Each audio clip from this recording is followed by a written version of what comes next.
February 3rd, 2014 Board of Cosmetology meeting is called to order.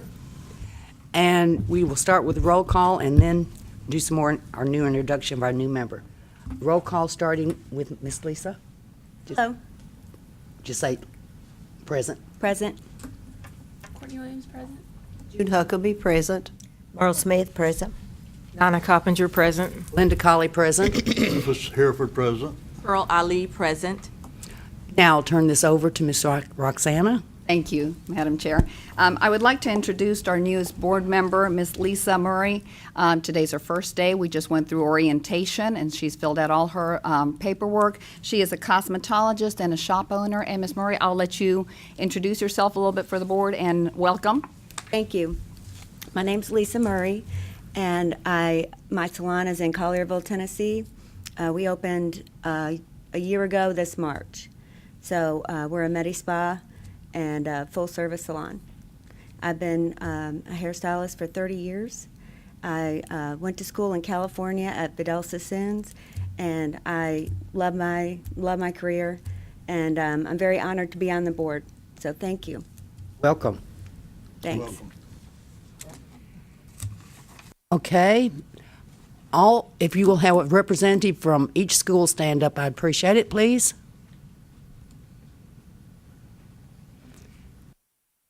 Name your school, please. George Sansel, Tennessee School of Beauty, Knoxville.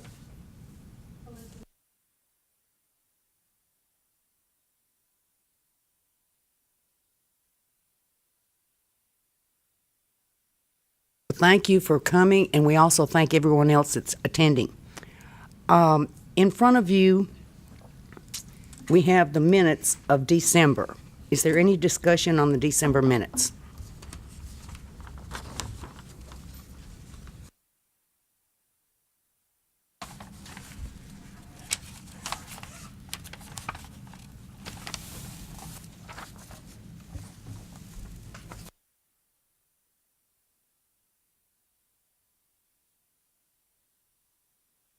Ms. Huckabee brought something to my attention a minute ago, Roxana, that usually in the minutes it says who is not attending, who did not attend. If you just might do that. Add that on the first page. Yeah. Yes, absolutely. That adjustment, do I hear any discussion? If not, do I hear a motion we accept?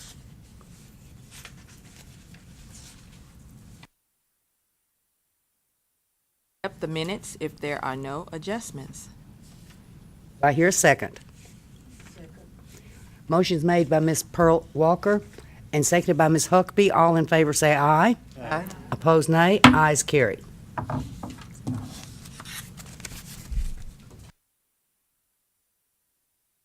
Bill Nicholas and Elizabeth Pierce. You can sign these. Sign this back. On your iPads, we're on page 3. This is a presentation for the Continuing Education Seminar. Elizabeth Pierce will present the information for the Knoxville 2014 Instructor Seminar. It's going to be held July 13th and 14th, and provided for your review is their agenda and schedule for the 2 days, as well as the listing of the instructors that they plan on using. Elizabeth? Good morning.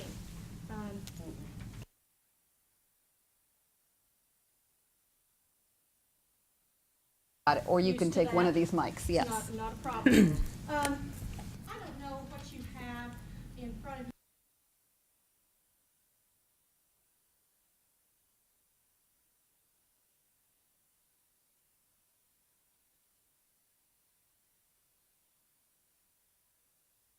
First thing they have is the schedule, the 2 pages, Okay. and then the presenters are next. Okay, I'll go to that because we have some changes since this has been turned. Follow the same format for 2 days. And the first thing that you're looking at, the proposal is for July the 13th and the 14th, starting rather early, 6:30 or 6 o'clock. Really will start with registration, and at 7:30. In the layout which you're looking at, I'll just try to go layer.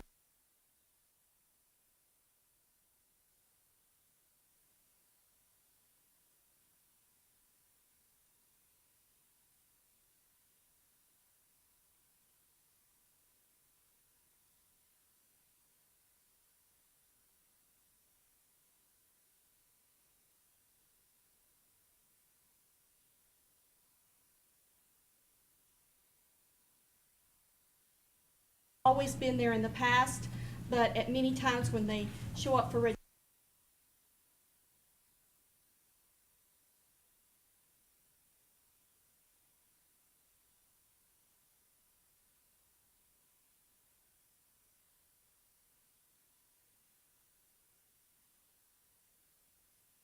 cost is still the same as it was in previous years. No change in that. If you go to 7:30 to 7:45, that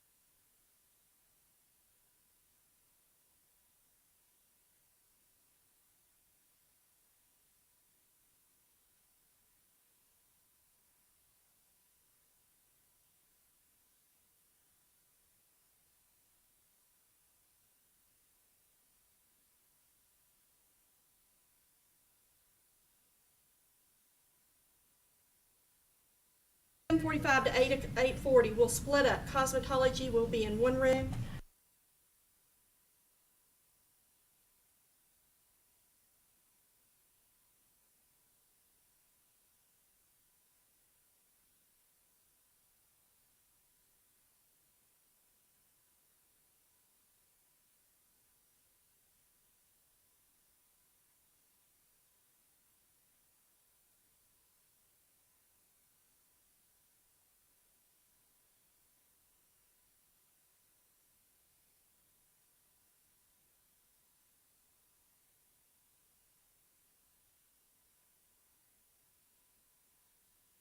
Seven choices there, and they will be able to meet 3 different schedules.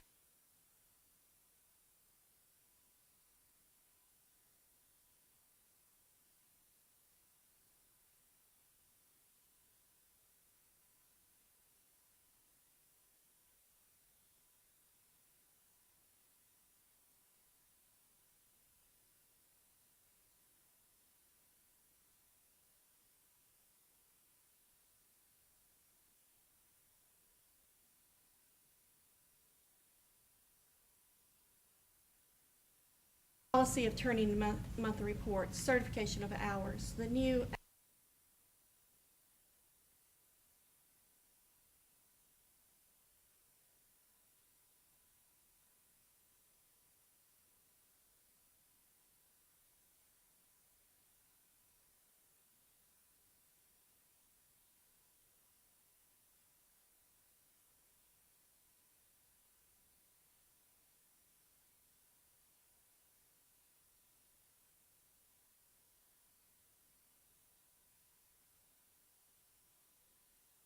licensed instructor, but you haven't been teaching for a while, and there are many that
guidelines in teaching aesthetics, that is Patrick Cook.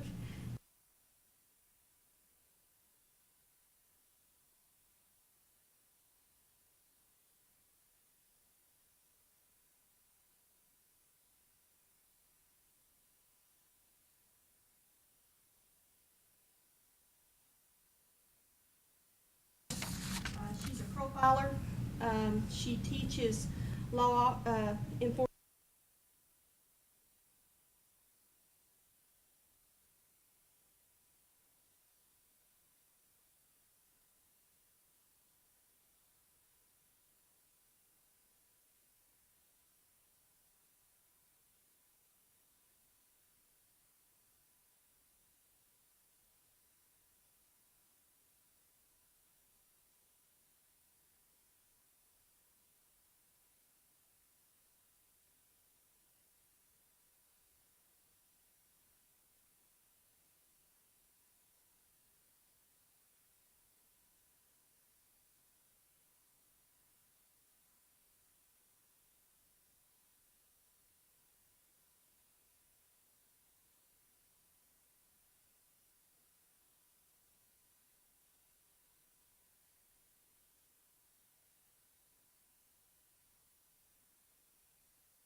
She works in a shop, and she has found that she's been in situatory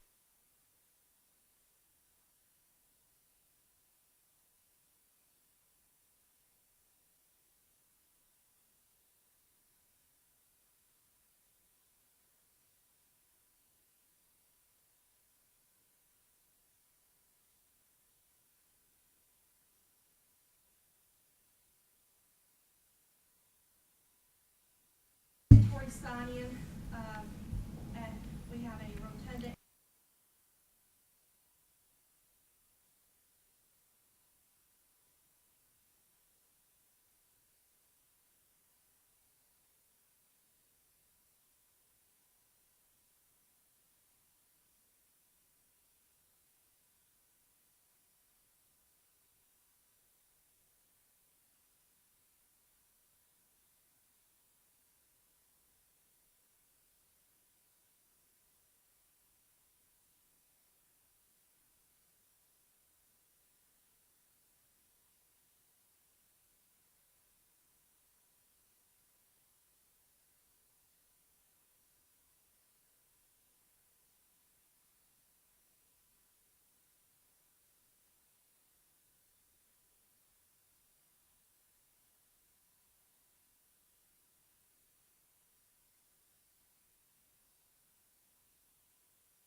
Chemical control in my classroom, and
So you're wanting an approval on this agenda, is that correct?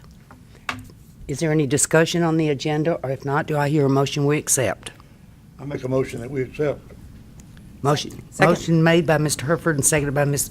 Coopinger that we accept. All in favor say aye. Aye. Opposed, nay. Ayes carried. Thank you. Madam Chairman, Yes, ma'am. I want to add something, just make a comment.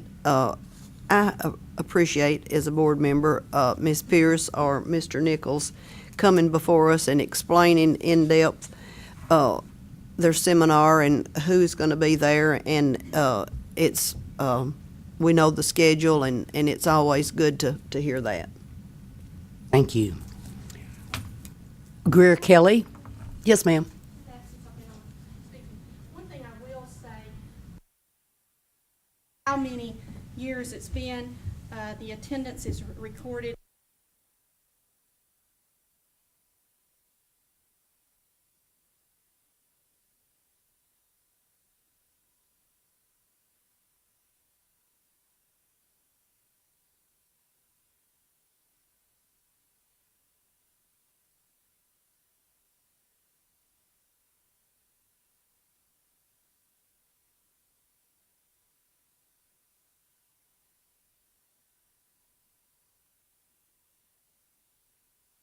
Greer Kelly? Hi, actually, I'm Denise Lawrence, Legislative Director for the Department of Commerce. I wanted to take a few minutes today to let you guys know about several bills.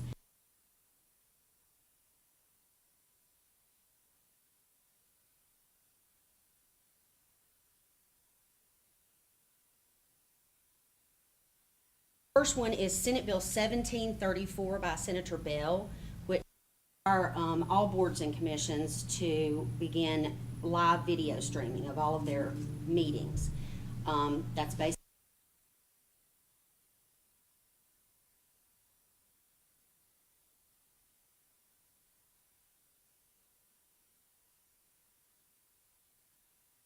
probably both of those bills would go through.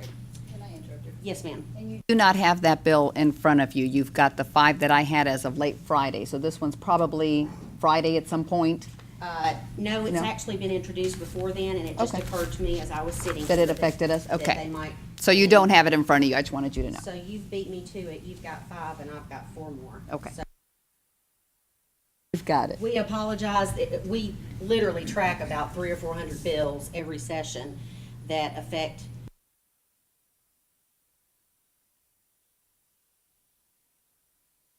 Apologize if I appear to be a bit scattered, because I likely am. The second bill I wanted to alert you to is Senate Bill 1893.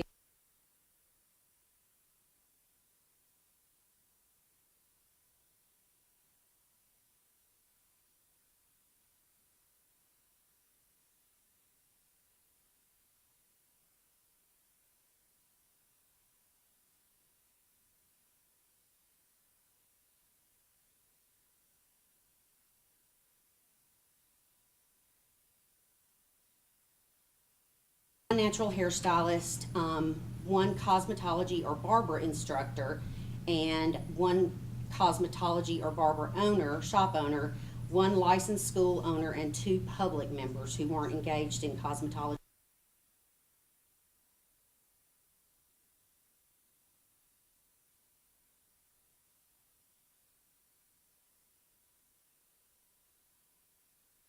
Next bill is Senate Bill 1938, House Bill 1867.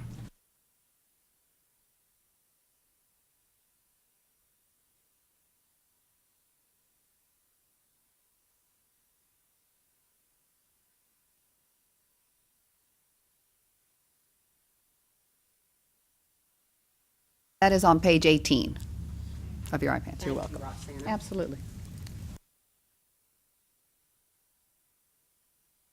House Bill 1868, again by Senator Jack Johnson. Requires that cosmetology shops located in a commercial building may only rely on wheelchair accessible.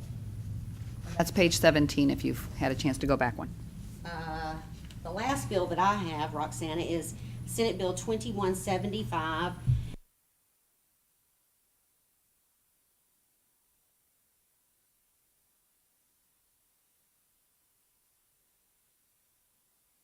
Statute of limitations controlling the filing of complaints with the board based on the current scheme that's used in the Real Estate Commission.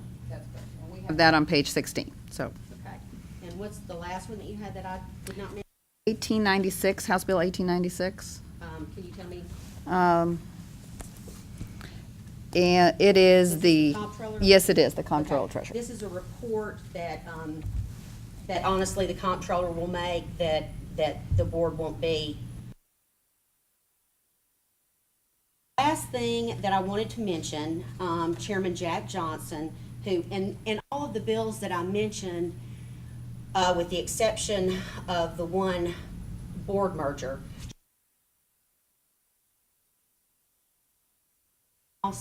they will likely go through the House Business and Utilities Committee.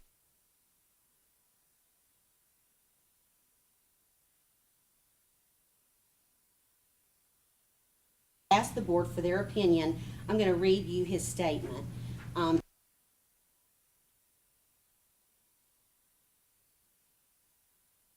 To ask that the board, for their consideration, whether it supports the law.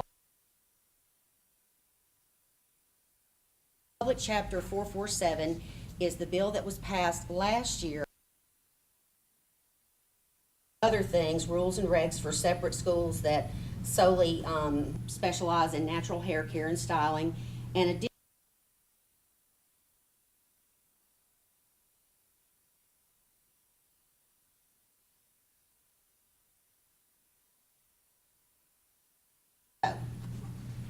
at this time, is everybody Yes, ma'am. on the establishment of apprenticeships? I'm assuming they are. Is everyone familiar with it? Too much, ma'am. Okay, okay, I'd like to take a vote now, if that's okay with Roxana. And I think the question that I will ask, since he says whether the board supports the laws enacted or whether it supports the laws change or repeal, I think I will just ask whether you support the laws enacted, if that's suitable to everyone. Courtney Williams? Can you clarify your question, ma'am? I'm a Yes, bit my confused. question is, last year, Public Chapter 447 was passed by the General Assembly. This Cosmetology to promulgate rules that would allow schools to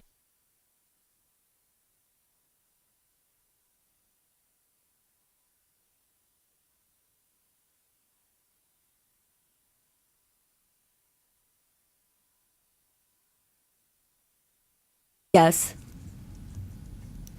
Pearl Walker, No. Nina Coppinger, No. Rufus Herford, No. June Hubbard, No. Muriel Smith, No. and G. McAllister is not here? Okay. Thank you very much.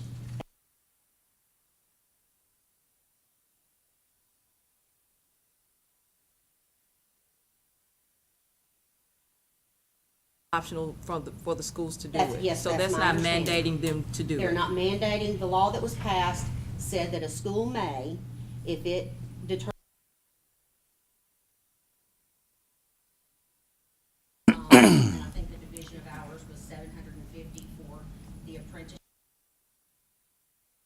It's basically 50%. Not mandatory. Correct. It's absolutely not Okay. mandatory. All right.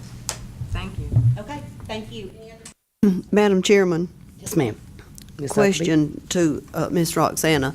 Is the report that she's giving us now a report that we should have had before that bill took place last year? This is the first time that we've ever had this? You mean a Report? report? It's not a report, it was a letter that was written on the 30th asking for a vote, so there was no report, it was a letter sent asking. Well, of the number of the bills that she gave us, is that something that she's going to do periodically? Every month, or at all of our board meetings, someone will be presenting the new bills that come into play, yes. And these are the bills that were filed from the time the session started until now. So you will have a presentation of some sort of the new bills or amendments to them. Okay, I guess what I'm saying is this is the first time we've ever had this. Okay, But thank you'll you. be at every meeting, we will do it this way. Thank you. So you're informed, yes. I Thank think- you very much. Oh, and let me ask one more question. You said Jack Johnson? Yes, ma'am. Is he a senator or House of Rep? Senator Johnson. Senator? He's the chairman of the Senate Commerce Committee. And where's he from? He is from Franklin. Okay, thanks. I think what Ms. Huckabee might have been stating was, we really appreciate having these reports presented to us. Had we had it before, we would have known about the bill ahead of time. I think that's what Right. she was trying to say. Yeah, this is after the fact. Thomas Boyd. If I could interrupt you, yes, Ms. Pearl. I'm sorry, this monthly report, is this a result of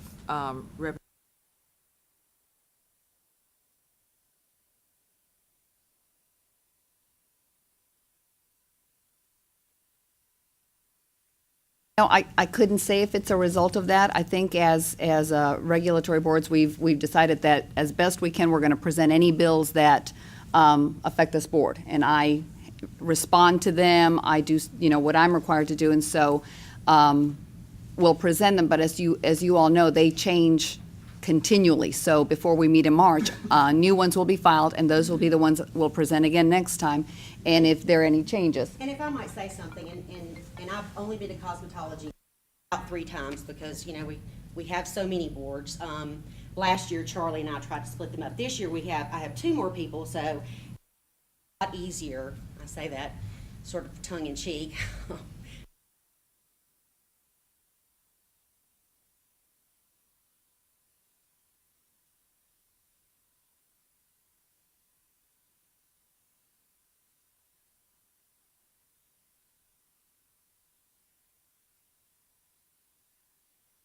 Awful lot of conversation about this bill.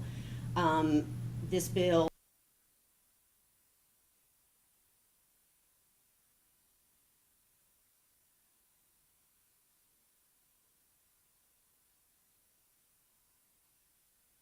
Thank you. Thomas Boyd.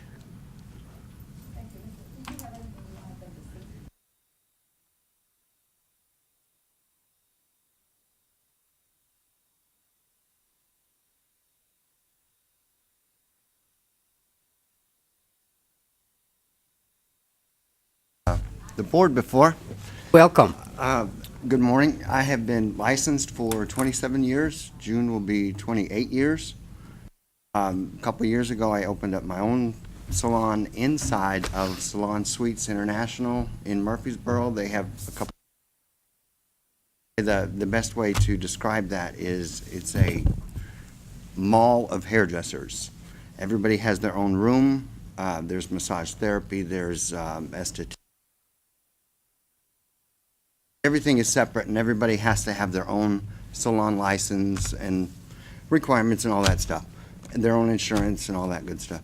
So the reason I'm here is I want a small 3-4 gallon enclosed aquarium in my salon. And I understand that barbers can have an aquarium or a bird in their salon. And I don't see why a cosmetologist cannot when all of our surrounding states allow it. And a barber and a cosmetologist take the same courses, the same hours. I just can't understand what the difference is. I know that a cosmetologist can serve alcohol. We can do a pedicure if somebody wants to do one. Me professionally, I'm not interested in that. I do hair. There's a pedicurist down the street or down the hall. I know that the barber can have they can have the bird or a fish tank in their salon, but they cannot serve alcohol, and they can shave a face where I cannot. I'm not interested in all that stuff. I do hair. We have different manicurists, estheticians, massage therapy. I think that's why there's all these different things that fall under the cosmetology and barber school of things that we learn. But anyway, I'm nervous, can you tell? Don't be nervous.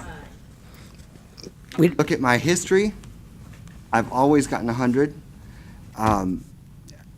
Maybe I was influenced a little bit by somebody who works for the cosmetology department to pursue this. I understand that up occasionally. I've talked to Roxana on the phone before. Thank you for being nice to me. And our advice was that he present pictures and his desire to have this fish tank, so. And now the fish tank, I sent over a picture of what it was. It's completely enclosed, and it's not like I'm gonna have a piranha in there. I just don't see why we can't have them. I don't see any kind of health threat or any risk that it's gonna put any. For a bird, on the other hand, I have birds at home. They have airborne stuff in their feces, in their feathers. So it just doesn't make any sense to me.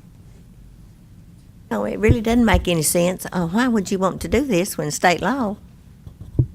That's For me, why I'm coming to you to ask for permission to have it. I'd like to have that rule changed. I don't understand why a barber can do it and a cosmetologist cannot.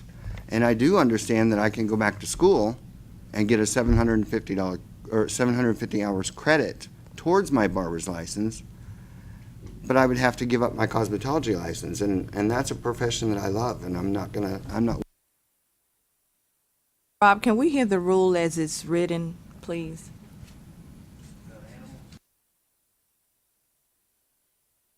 It's rule number 0440-2-.10 animals.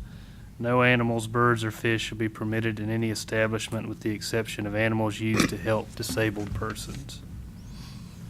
Our proposal expands that some to talk about ADA and stuff, but I don't think the proposed rule even contemplates having animals. So right now, there is no authority to allow it. And that's why I'm here, because I don't want to break no rules.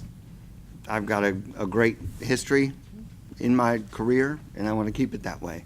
I always get 100 when my inspector comes in, and I take a lot of pride in that. I'm pretty sure you can tell me if this is right, but I'm pretty sure we have no authority to go against the law or the rules as written. So we have to follow these, and we don't have the authority to change a law or a rule. I mean, that's a process that happens elsewhere, and it takes a long time. So right now, we have to stick with this, and is that correct? Yes. However, this particular rule is proposed to be amended at a rulemaking hearing and hopefully this year at some point.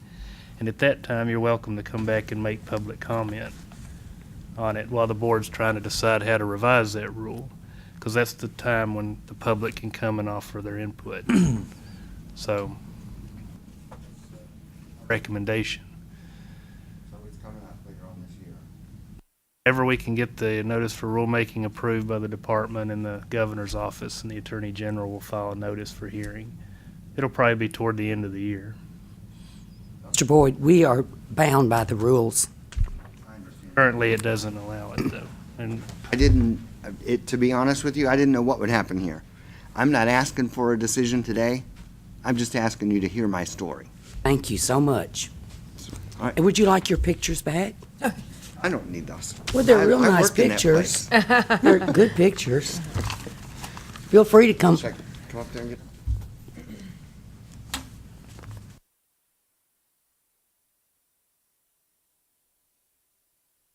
Thank you, sir. Thank you. Thank you. You too.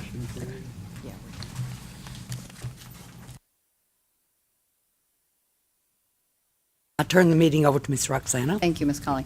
Mr. Wallace just asked if the board would be willing to give, I don't know if him or another individual, about 5 minutes time to discuss some industry issues. That is up to you. If we can allow Mr. Wallace to speak about, because we're already at the administrative Right. section. If you'd like to give him 5 minutes to speak at this point. That would be fine with me. Does it suit the board? Okay. Thank you very much. I'm going to actually have Mike and G do an update for you.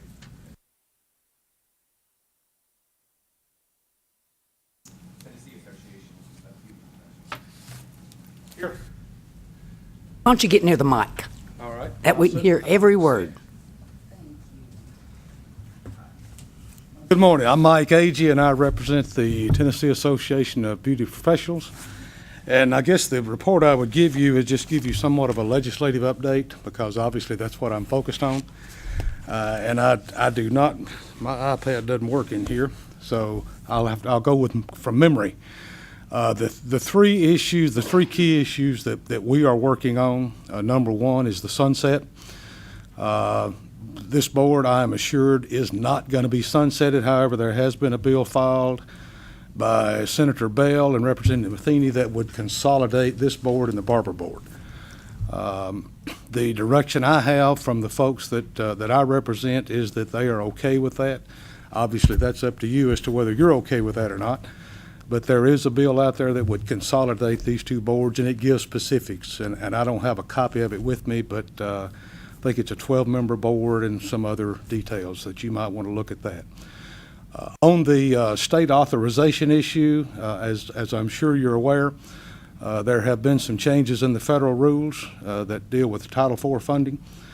Tennessee is already in a one-year extension to come in compliance with those rules. We have until July 1st to be compliant with those rules, or Title IV funding would be heavily at risk for students in Tennessee. We are working with the department on that. The department is very focused, and I appreciate that very much. They've been working with THEC, the Department of Higher Education, to try to figure out the best way to deal with this in Tennessee. We have got a bill filed that right now is filed as a caption bill. I think Denise probably read you the bill number this morning, but it says nothing. But it opens up the titles that would be necessary to open up to deal with that. It opens up the education title as well as a title that deals with cosmetology. But again, the administration is very focused on that. The department's very focused on that. I'm working very closely with Denise. And I hope that we're very close to having a decision on what the proper fix of that is, and we will get language drafted. It is going to require legislative action, so that means that we will have to get this done while the General Assembly is in session, and they're trying to go at warp speed. So they're planning to be out of here by the middle of April, so we will need to get that moving fairly quickly. The other thing that I will mention is that we also have got a bill filed on behalf of the association that would deal with the apprenticeship program that you voted on earlier. The industry, the people I represent, are very concerned about that program. I know you all have worked on some rules, some draft rules, but we are looking at language that would rescind that amendment that was in that bill last year. That language is being drafted as we speak. The bill sponsors are Chairman Steve McManus in the House and Senator Jack Johnson in the Senate. They're also the sponsors on the bills that would deal with the state authorization issue. So that's there has also been another bill filed by that I think was read to you this morning as well, by Representative Parkinson. It also is a caption bill. I asked him in a one-on-one meeting this week what his intent was, and I think he is going to look at something to do with continuing education in this industry. I know the details. He assured me that we would talk about that as it develops, but he is apparently looking at something dealing with continuing education. So that is pretty much my report on what's going on legislatively. I welcome any questions that you might have of me. Excuse me, who did you say on when you were talking about the bill that they're about to present to amend? Who was the House representative? Our House sponsor is Chairman Steve McManus from Memphis. To the one that they're working on possibly about the continuing education, did you say that was Mr. Parkinson, Representative Parkinson? Parkinson has filed that bill in the House. Yes. Date it was filed. It is one of the bills that you're looking at, if I'm not mistaken, is what you said, but they're planning on changing it maybe, which is what happens. Yes, it It's will one of be the bills amended. you have already. I don't remember the exact date. It was filed, I'm pretty sure it was filed last week. Thank you so much for your update. Thank you for the opportunity. Thank you. We will go ahead and continue. We are going to start with our applications for examination, and we are on page 19 of your iPads. The applications for examination for Octavia Cartwright, Erica Doster, Amir Green, Antoinette Horton, Valerie McDaniel, Erica Nelms, Rondi Nicely, Dominique Parker, Jenny Pointer, Jessica Redmond, Howard Tate, Johnny Young, and LaShonda Johnson all have felonies. These have been submitted for the board's approval. The required information, disclosure from the student, and a letter of recommendation is in front of you as it's been submitted. If you take a moment to review, let me know if you've got any questions, and then we'll need a motion.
Question about these students. Do any of them have a history?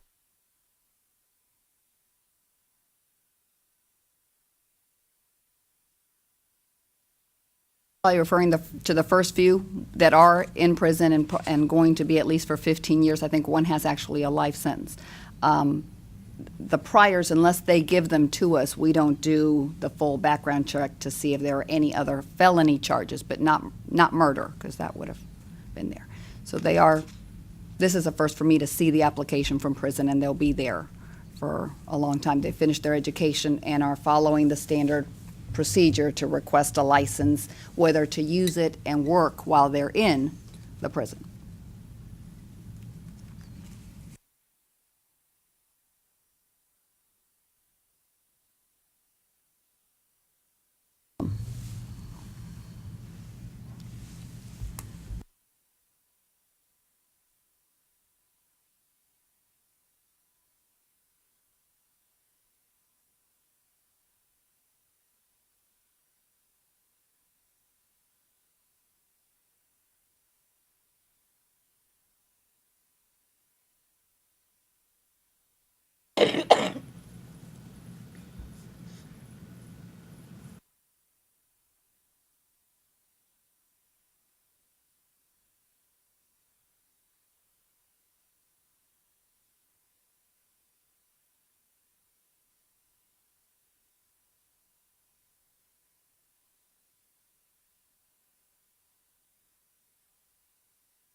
All of these applicants have, they've acquired all their hours, and so they're just ready to test.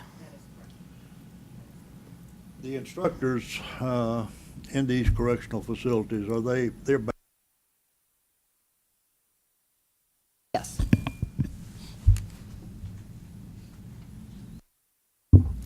I make a motion that we accept with a signed agreed order. I'll second. Motion made by Ms. Carpenter. Motion's made by Ms. Carpenter, seconded by Ms. Smith, that we assign, with agreed sign order, accept. All in favor say aye. Aye. Opposed, nay. Ayes carried. We will start with our miscellaneous requests. Here we go. On page 76 of your iPads, the first one is a request to reinstate a manicurist license for Ms. Lynn Nguyen. Ms. Nguyen joined the military service in 2009 and forgot to inform the board of her intent to place her license on inactive status while on full-time active duty. She has provided a letter and a military orders confirming that she reported in March of 2009 and is currently still listed as a clinical nurse with the Air Force. She would like her license back to active so that when she's in the area, she can work as a manicurist again and just have her options open now that she realized that, in fact, she hadn't gone inactive. But she is still currently full-time on military duty.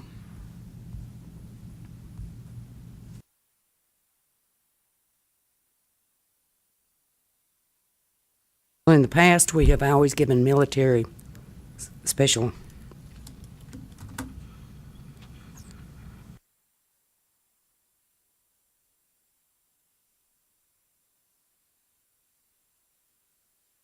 Any comments?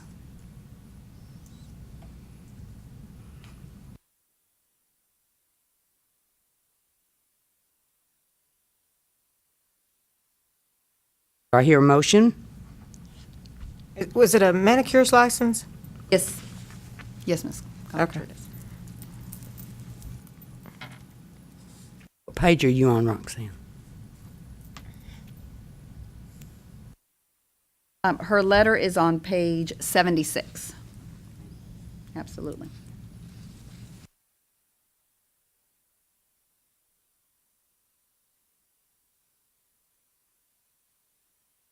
Madam Chairman, I'd like to make a motion that we grant her this privilege of her license being restored. Second. Motion made by Ms. Smith, seconded by Ms. Coppinger, that we allow her license to be reinstated. All in favor say aye. Aye. Opposed, nay. Ayes carried. Next in front of you is a request for an extension on the 7-year rule. The applicant, the student, was hoping to make it to speak in front of you today, but she was not able to. This is a request from Ms. Waniel Tansley to waive the 7-year rule, which is Tennessee Code annotated 62-4-123, which requires a student to complete the required courses and number of hours within the time period, which is the 7 years. Ms. Tansley was presented to the board at the October meeting, at which time the board's decision was to deny the request for the extension and advise her to complete her hours by the end of January of 2014. She has provided a letter explaining, for your review, that she is 16 hours short. She is requesting an extension on the 16 hours so she can complete and get her license.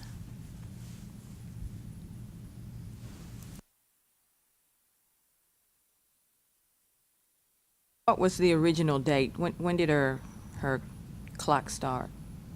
January 1st, 2014, or January 31st. She had all of January, like the 29th or 30th to finish, but there was no way she was going to finish the 16 hours.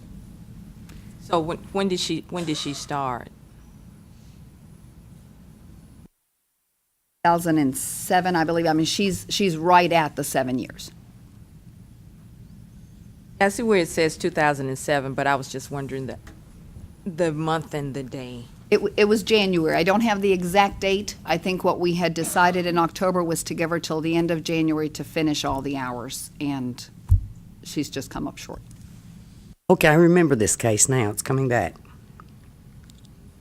It changed between schools and had a baby, and so the thought was that she could finish it, but she's come up short.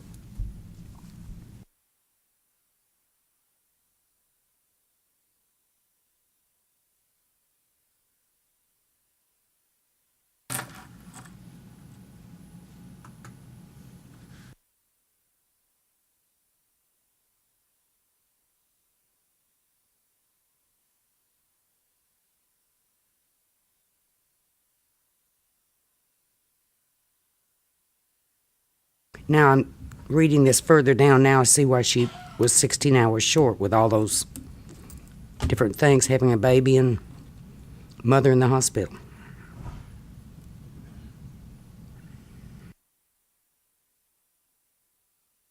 Madam Chairman, I do believe we can waiver those 16 hours. I make a motion that we do grant her the privilege. I second. Motion made by Ms. Smith, seconded by Ms. Walker Ali, that we allow her to give her those 16 hours, allow her to sit for the exam. I do. All in favor say aye. Aye. Opposed, nay. Ayes carry. Could I ask a quick question for the letter that I'm going to send her? Would you like to allow her to extend the 16 hours to not lose her time, but put in a time frame for it to be finished, maybe by the end of February or end of March, or some type of timeline? Sorry, I didn't think of that.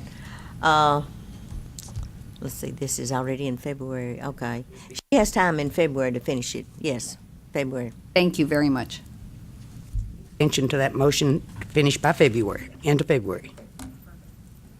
Next on your iPads is a request for a waiver of continuing education time. This request comes from Pamela Hurd to renew her cosmetology license and accept reciprocal application for her instructor license. Her case is a little bit different. Ms. Hurd was an instructor and intended continuing education in 2010. Her letter provided explains that she moved and did not request to go inactive. She failed to attend a seminar in 2012 because of the move. Currently, she would need to retest in Tennessee to get her instructor license back. But she does have an active instructor license in South Carolina and would like to simply renew her cosmetology license, but with the board's permission, come in through reciprocity for her instructor license in South Carolina. And South Carolina has the same requirements as Tennessee? Yes, yes. It's just, it would obviously waive the continuing education that she didn't take, which is why that expired. But she'd qualify if we break it up that way.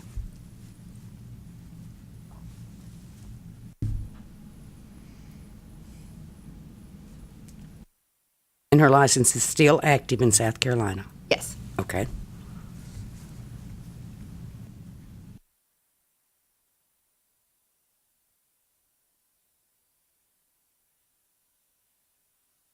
If we did this, then she would have to attend this year That's correct. at the seminar. That's correct.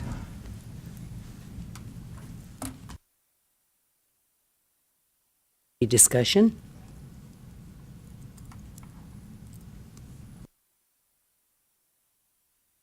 So she was working as an instructor in South Carolina from 2010 till present. That's correct.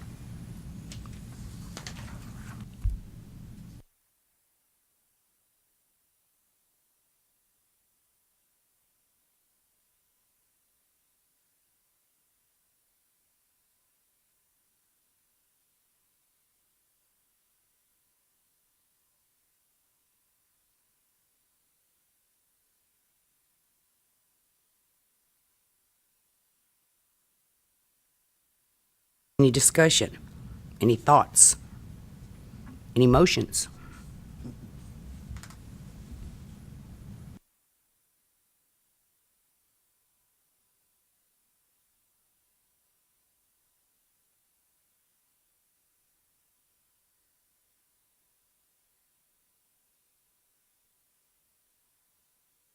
She's been working as an instructor. South Carolina requires the same thing as Tennessee. Her license is active.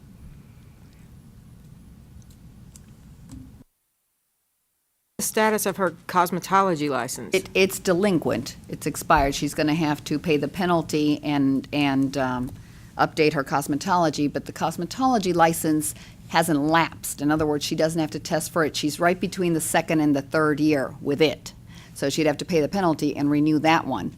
But her instructor license, once you don't complete that in 2 years with the continuing education, you do have to test. So she's in the middle of those two scenarios where she can update and bring current her cosmetology, but not her instructor. She would have to test unless we approve that part through reciprocity. You see where that's split? If she waited a full year, then she'd lapse on the cosmetology, and it's actually less than a year now, and have to test for it all.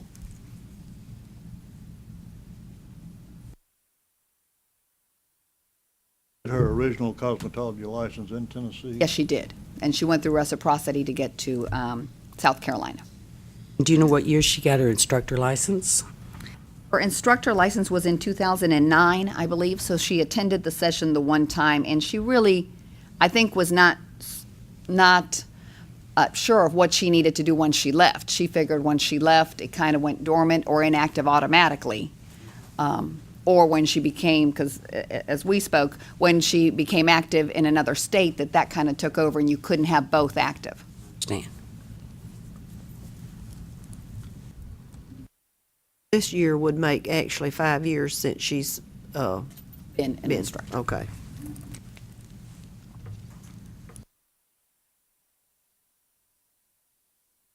So what she's requesting is reciprocity with her instructor license. That's correct, and she'll complete the application for us, and like I said, if she meets everything, I'll be able to approve that piece, but we've never split someone up that way. That's the piece I wanted you to approve, if you were okay with it. Did you attend any continuing ed in South Carolina? She says she was current with it. I don't remember if she mentioned, she didn't in the letter state that she took continuing education. They accepted her through reciprocity, so I don't know if she would have taken any additional during the time, because she was there the 2 years. So very, very likely, it's not something that they list in the bulletin, what their instructor ongoing curriculum is. I can find out if you want, that to be a factor before we approve her. We can put in the letter that she needs to attend this year to get current, if we allow her to come in through reciprocity.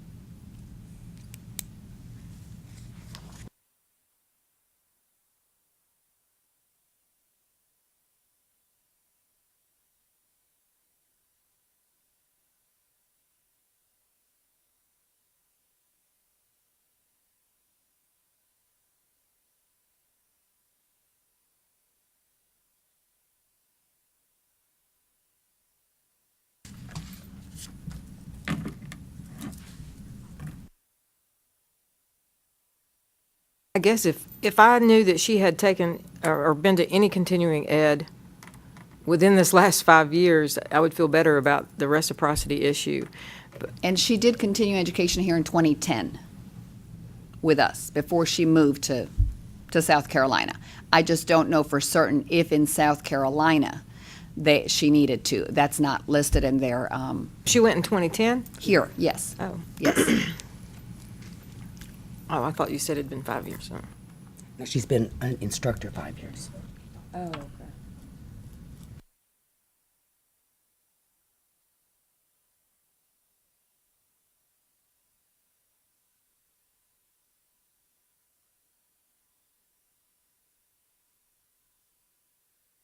I'm going to make a motion that we accept her reciprocity for the instructor license, but that she is required to attend this year the continuing education seminar. Motion made by Ms. Coppinger, seconded by Ms. Smith, that we grant her reciprocity on her instructor license, and she must attend instructor training this year. All in favor say aye. Aye. Opposed, nay. Ayes carried. Next two applicants are very similar. A request from Ms. Jennifer Lake is to extend her continuing education requirement for her instructor license by 20 days. Her license expired January 31st. She failed to realize that the next class that would be offered would be in the middle of February. She plans to attend it if we approve that 20-day or so extension of time. And she's written a letter on page 93 on your iPads.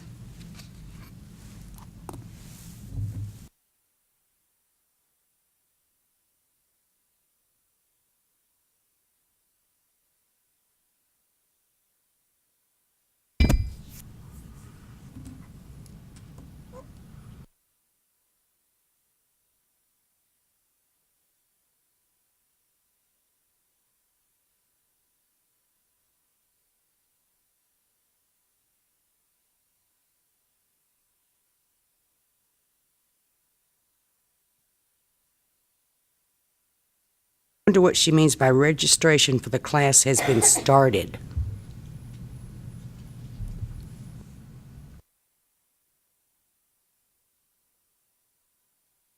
I assume she means register with expertise. Yes, because they don't fill their class. I mean, they fill them, but they don't have a limit, so she shouldn't have a problem getting in.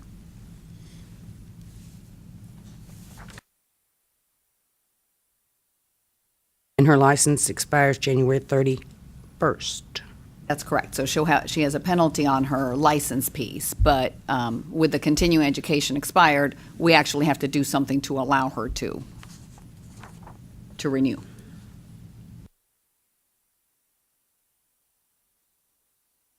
What was the date of this letter?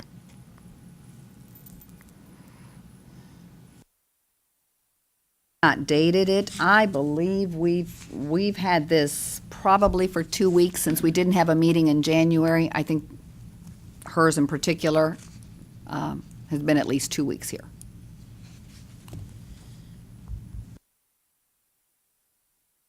We couldn't have okayed it last month Correct. because we Correct. didn't meet.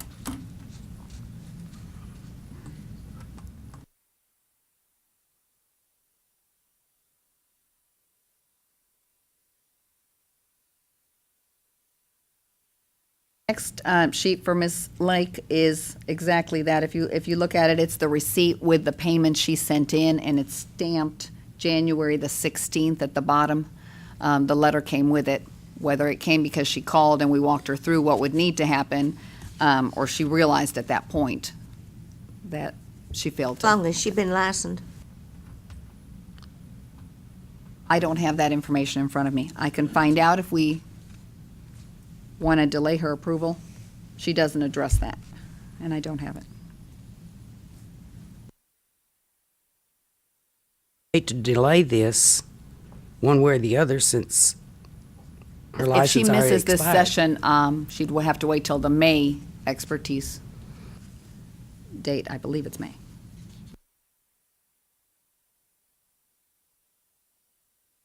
She realized her error, and she's trying to be a little bit proactive on it. I make a motion that we grant the 20-day grace period only for her to get her continuing ed hours. I second. Motion made by Ms. Coppinger, seconded by Mr. Herford, that we grant her the 20-day extension to get her hours in. All in favor say aye. Aye. Opposed, nay. Ayes carried. So the 20 days will mean that she has to attend the training session in February, which is what she requested, and we'll put that in writing in the letter. The next request is very similar. Ms. Carolyn Hill is asking to extend her continuing education requirement for instructor for her license for the same 20 days. Her license expired January 31st. She would like to be able to attend the class in the middle of February. On page 96 of the iPad is her letter requesting that, and we received that fax on January the 15th.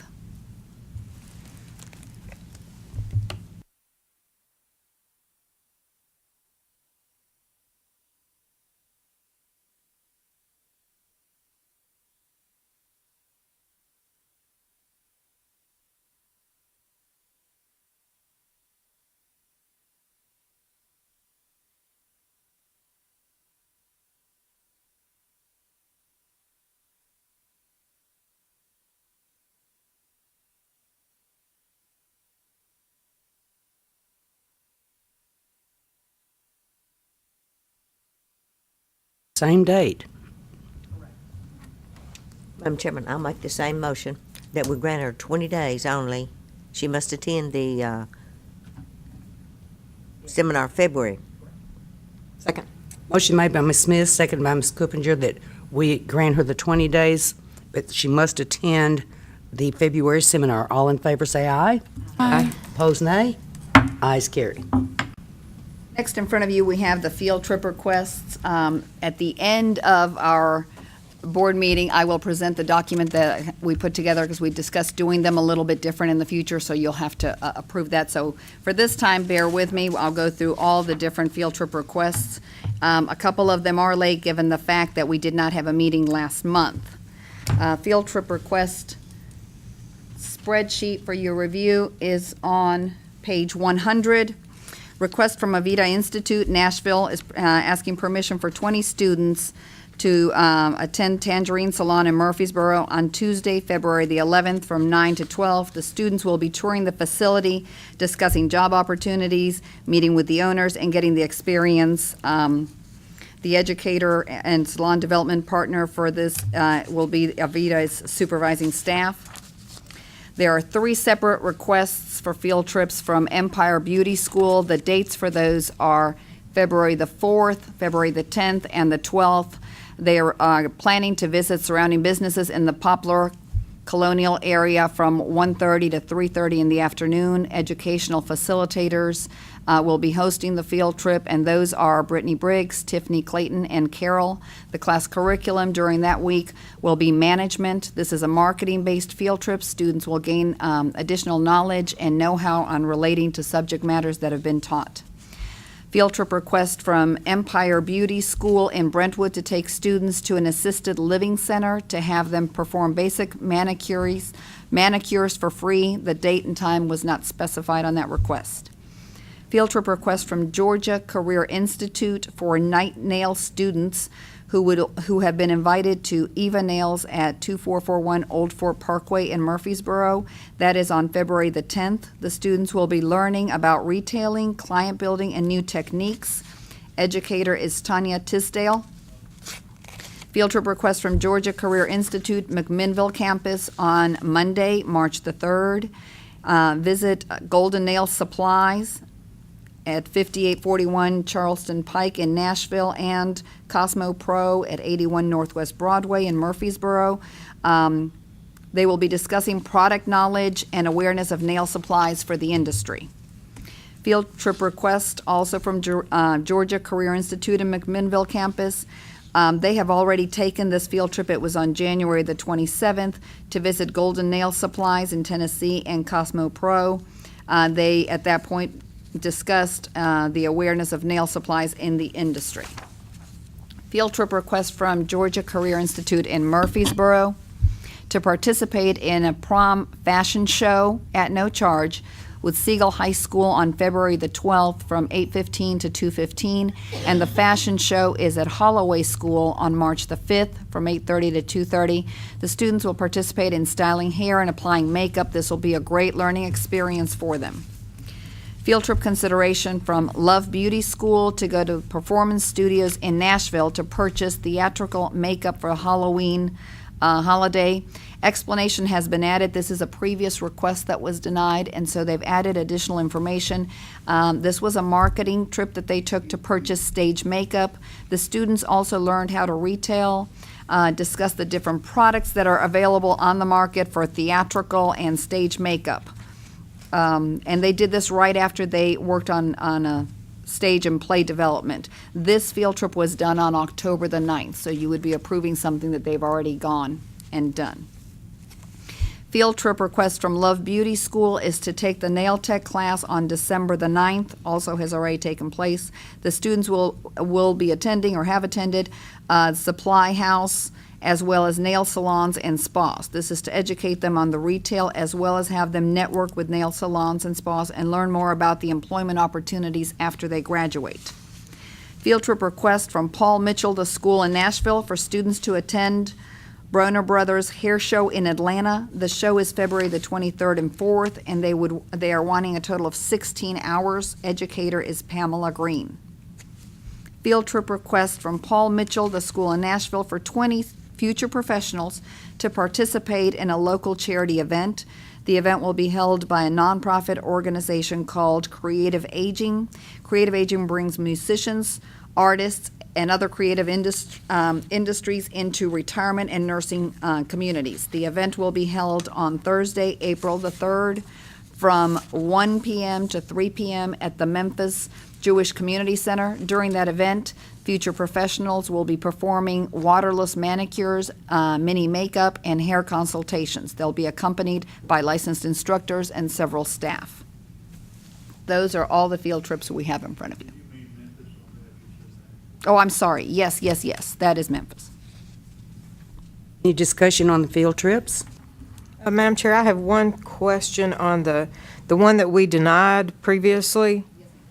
I I think we denied it because it just involves purchasing some. It did. There was no explanation of the stage theatrical. It sounded like it was just purchases. So this is more than just purchasing makeup. That's correct. They did a Halloween thing, and so what they wanted to do is, I think, from what we had the conversation and the extra email that was sent was they concentrated on theatrical makeup, how to buy it, how to better use it, that kind of thing. Education on theatrical makeup, more or less.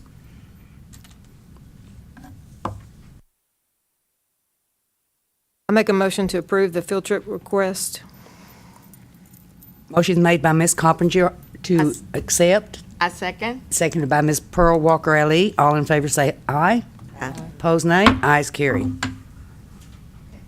We'll start on the reciprocity applications.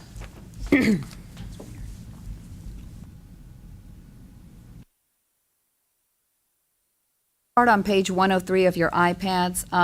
The first group of reciprocal applications in front of you is from Texas. As mentioned at the December meeting, the board office received information alleging fraudulent activity by Texas licensees and/or their schools. We have yet to receive an update directly from the Texas Regulatory Board, and at this point, that is all that we know. We would like your guidance or permission given for all Texas applications to be presented to the board again. And so the first few will be these Texas applications. I'll go fairly quickly. If you have any questions, or I need your permission to present them to you again, they add a volume, as you know, and if we get an update, obviously, that might change things. Do they see any update when it might, no? Okay. I've got nothing. Okay.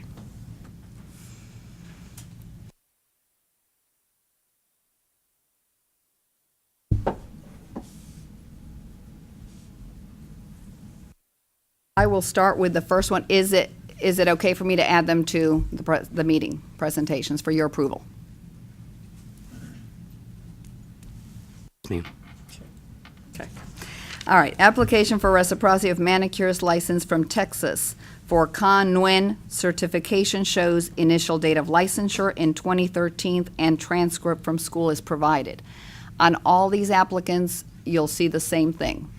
Texas has the same number of hours as we do, which is why we went back to me approving them.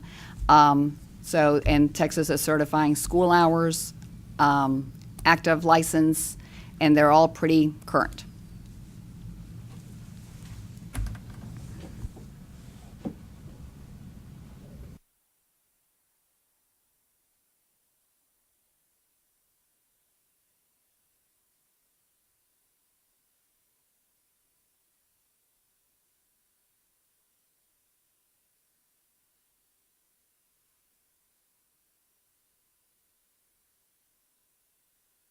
I think I zoned out somewhere, and I'm back.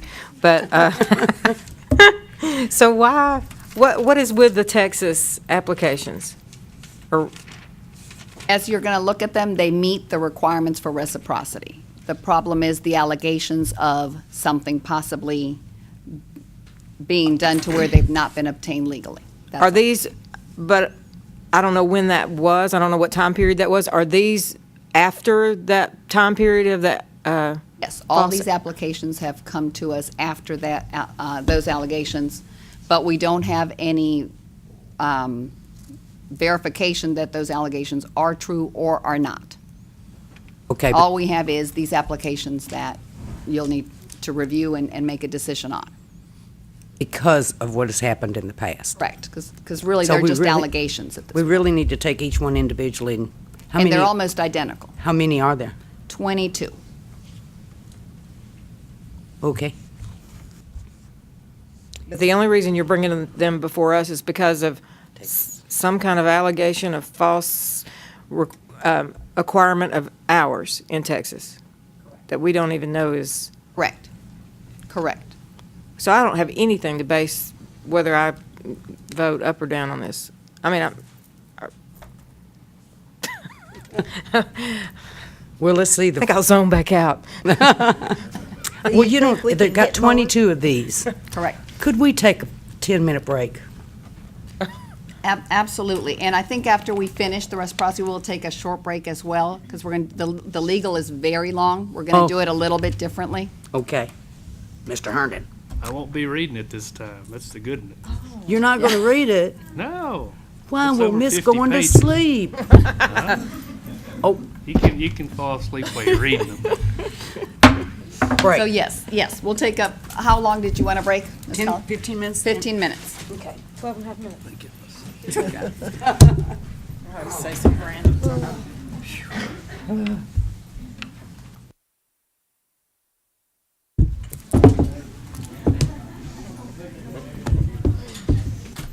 Take it, he'll take anything. There's one for you. Madam Chair and Board, we're being recorded, so we're ready whenever you are. Meeting is called back to order. We took a quick break under the applications for reciprocity. We discussed the Texas applicants that you're going to review. I'm almost certain it's 22 of them. They're before anyone else. And I can start reading them unless you have any other questions.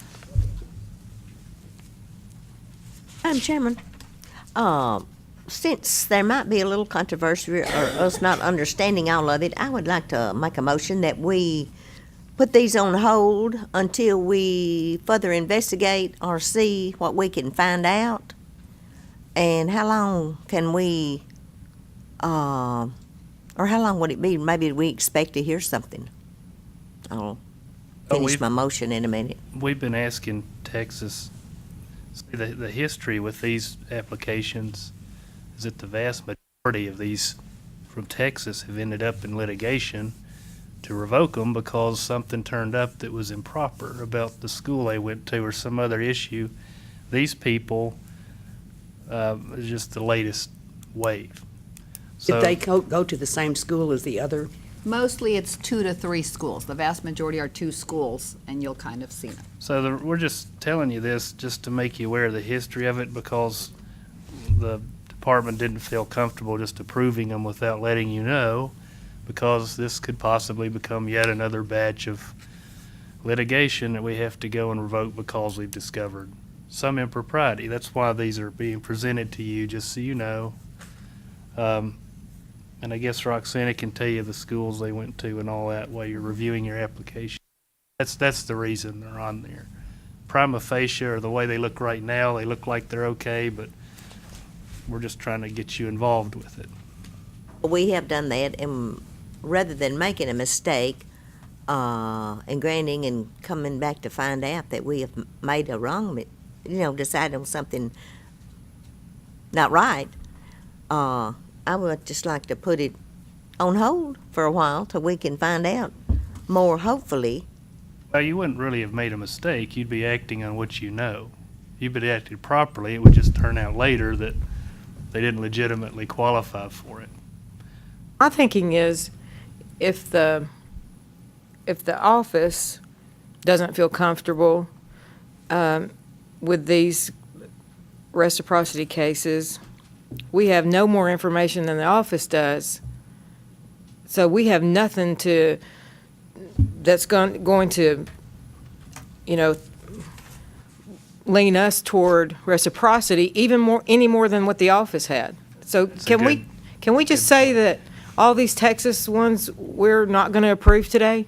Well, we could. And save you a little That's reading? not our first choice, but you could because there's some kind of suspicion over it. We have asked Texas to help us out here, and we just haven't heard anything that we can report to you about what they intend to do about this.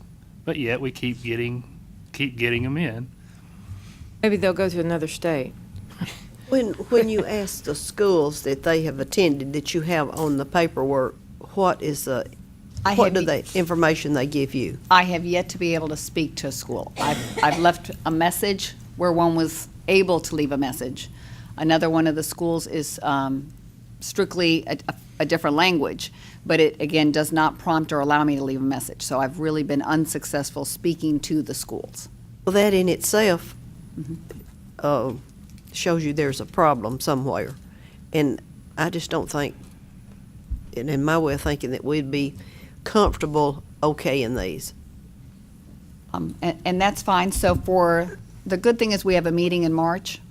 We will get a letter or as much as we can to Texas again, and hopefully by March, we will have an update, as well as then if all of them need to be presented for the board's approval, or depending what the conclusion has been, because again, it is just an allegation, but unfortunately, we haven't been able to get anything such as speak to the school to find out, or. That should be a good thing to go on, is getting information from the school. If it's a legitimate school, you should be able, at some point in time, if you keep trying, and if we don't, we should not maybe rule on anything.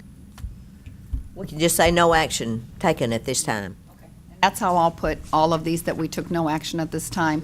There may be, and I think toward the end, there is one that is from Texas, but they'll be different if I'm presenting them to you, and then we'll make motions based on those. So for right now, all 22 of these are going to wait until we have further information from Texas. Is that correct? Right. Should we have a motion? See, rather than us, or Roxanna, summarily deciding that, it's good to know that the board is made aware of it and has approved. Well, the motion's on the floor. Ms. Smith made a motion that we table this till next month. Do I hear a second? Second. Seconded by Ms. Coppinger. All in favor say aye. Aye. Opposed, nay. Ayes carry.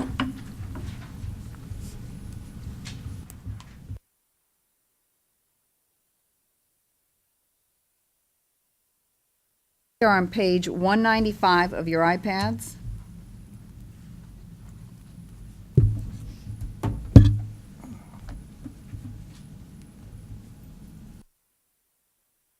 That moved on quickly, didn't it? Yes, actually, I'm going to have you come back to two that were previously revoked and are asking for a license. So give me just a minute. Okay. You need to, yes. We are on 181. Absolutely. 181, we have two applications that are a little bit different.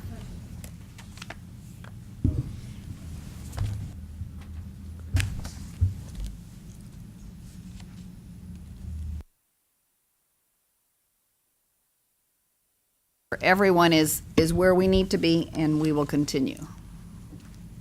Texas? This is Mr. Nguyen, middle initial V.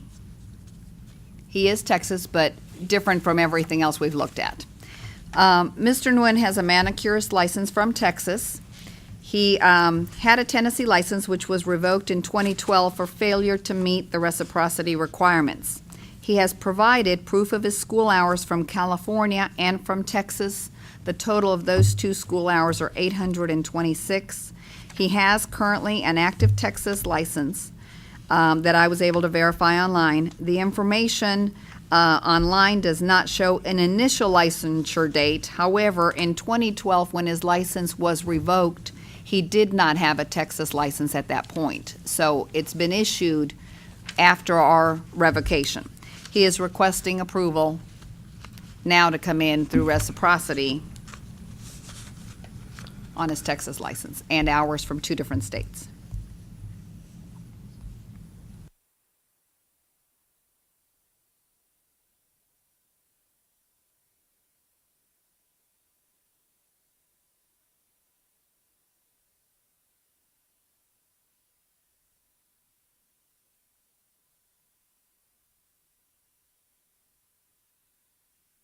What's changed for him? Well, one, he's got an active license, that when we went through the reciprocity process, when he was revoked, it was obtaining a license illegally. So this time, he's got the license and the hours. I believe this is the first time that you all will approve someone that's been previously revoked like that. And at least right now, what we see is that he has the requirements for reciprocity. And his Tennessee license was revoked? For what reason?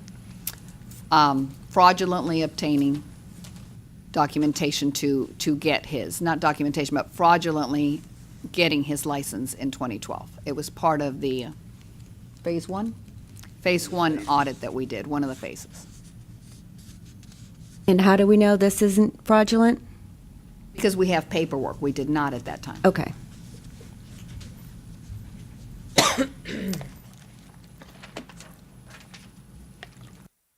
Well, you're basically bringing it before us because of the prior history, but not specifically for the current circumstances. Everything looks good currently. Everything currently looks correct.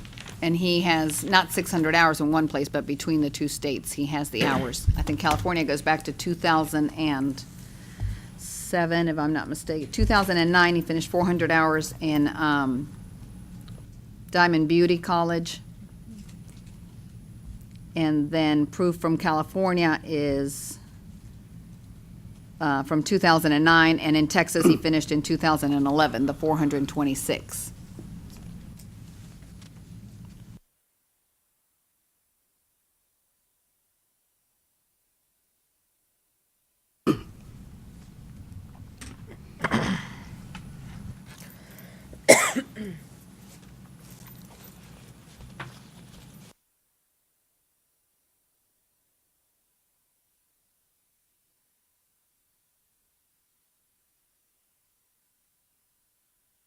This one's all about second chances.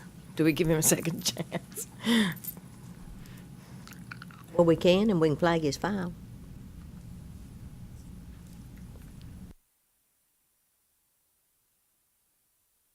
Madam Chairman, I make a motion. We give him a chance and flag that file. Okay, we give him reciprocity. Right. Okay.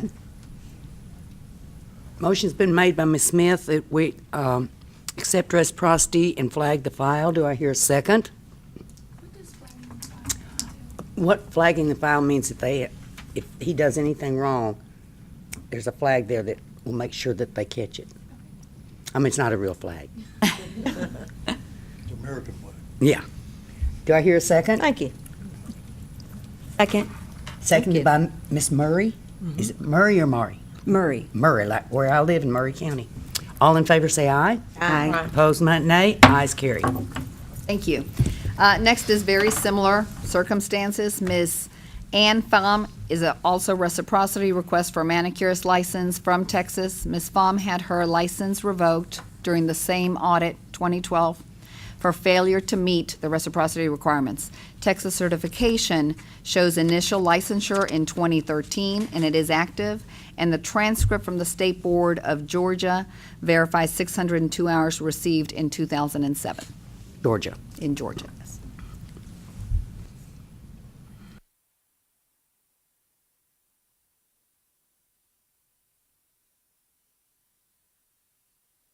She got her hours in Georgia and her license in Texas. Correct. And Georgia, at least to my understanding, does not have the testing in Vietnamese that, as we know, Texas does. That would make sense. Yes. And Texas also has a school in Vietnamese. Oh. For manicures. Make the same motion that we grant reciprocity and flag her file. Second. Motion made by Ms. Carpenter, seconded by Ms. Smith. We grant reciprocity and flag the file. All in favor say aye. Aye. Opposed, nay. Ayes carried. We are starting with page 196 of our reciprocity applicants, more our traditional ones. The first application for reciprocity for Fawzai Abdelshavid for cosmetology from Egypt. Documentation provided shows completion of high school education. A letter testifying Ms. Abdelshavid worked at Yursri Beauty Salon from 1991 through 2009 as a sales contract, for 2008, supporting that they owned their own salon. There's no way to confirm hours as the licensing is different in that country. The recommendation is that the applicant take the Tennessee examination.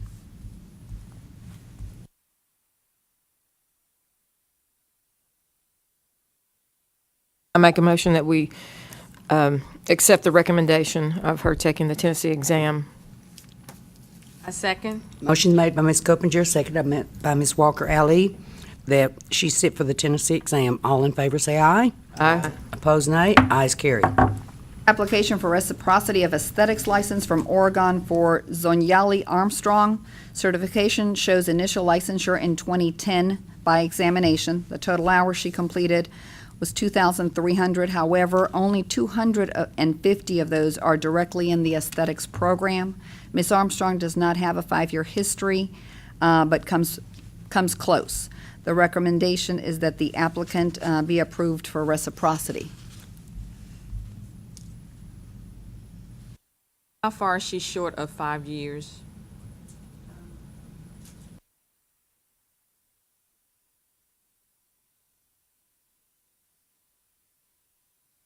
Been working since April of 2010. So she's got 4 years or close to 4 years. The curriculum on the transcript, like I said, it's 2,300. Just not a lot of it is aesthetics, but it's very different the way it's broken down in Oregon.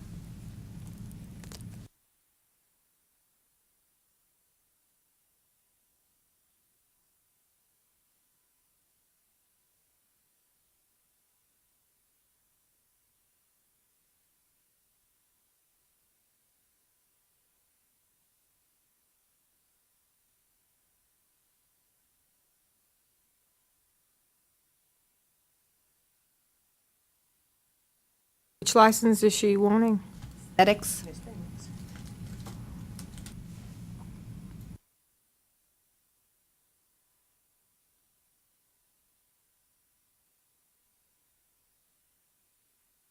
$150 is the way the State Board for Oregon breaks down their licenses. Yes, yes, and if you look at the check boxes on page 206, it's hair design, aesthetics, and nail technology, and she's got all three checked. So in essence, it's closer to our cosmetology license because the curriculum is so intense. But the focus itself on the aesthetics piece is a lot lower than ours. Is she just picking one out of that she wants to do? Is Yes, it, and we told her that she would qualify as far as the hours and the full for the equivalent would be our cosmetology license because that's what, but she is very interested in the aesthetics license, the salon that she wants to work in. That's what she wants the reciprocity for. And she's worked for at least 4 years in aesthetics. April in 2010. She actually does more than just aesthetics, but that's the license that she wants to focus on. And the way the curriculum breaks down with the hair design, aesthetics, and nail technology, it's just different from ours. But the total is 2,300 hours. So she has all the general and the sanitation. So if she took the exam, we would know it. Correct. She was capable. Yeah. Recommendation is that she be granted reciprocity. Just aesthetics, and what other, you said she did other things? Well, her curriculum is more like a cosmetology curriculum as far as the. But with Tennessee aesthetics, she won't be able to do hair. Correct, because she only has, right, and that's what she's interested. She's interested in Just aesthetics. just aesthetics if we approve the reciprocity. If we recommend she test, she may be fine testing, or she may prefer to come in through cosmetology for reciprocity. She'd have the, more than the 1,500 hours we need.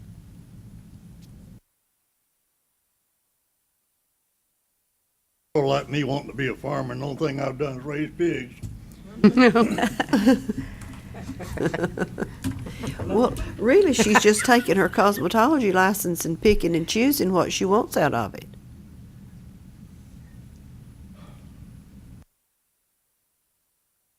We can never take the exam. I mean, that's however you decide. Chairman, Yes, ma'am. I move that she sits for the aesthetics exam. Motion's made by Ms. Huckabee that she sit for the Tennessee Aesthetic Exam. Do I hear a second? Second. Seconded by Ms. Smith. All in favor say aye. Aye. Opposed, nay. Ayes carry. Application for reciprocity of cosmetology license from North Carolina for Margaret Boynton. Certification shows initial licensure in 1997 by reciprocity. Certification from Florida shows 2 different licenses issued going back to 1985. The number of hours required states 1,200, but her records indicate that she completed 1,500. Provided is a business letter confirming her work history for the past 15 years. The recommendation is that the applicant be approved for reciprocity. She's got 5 years for sure. Just cosmetology. Yes. Is her license current? It is active. Her North Carolina license is active until October 1st of 2014.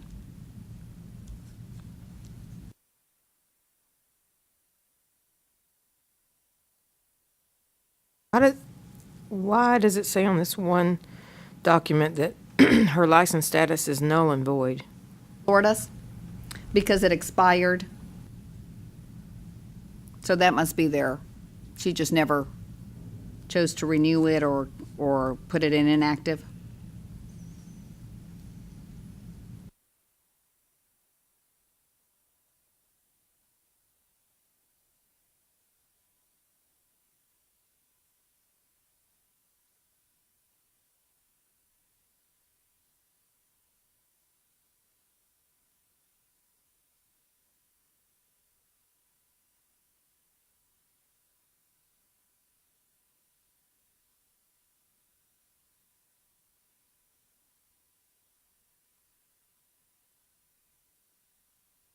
She has proof of 5 years of work.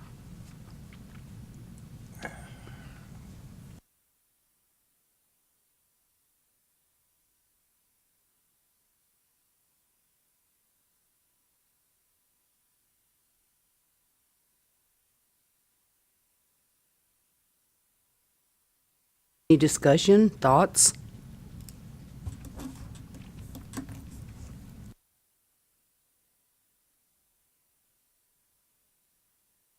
She had a Florida license and moved to the Carolinas, let the Florida license expire, and she's worked for 12 to 15 years. I'm trying to move this on.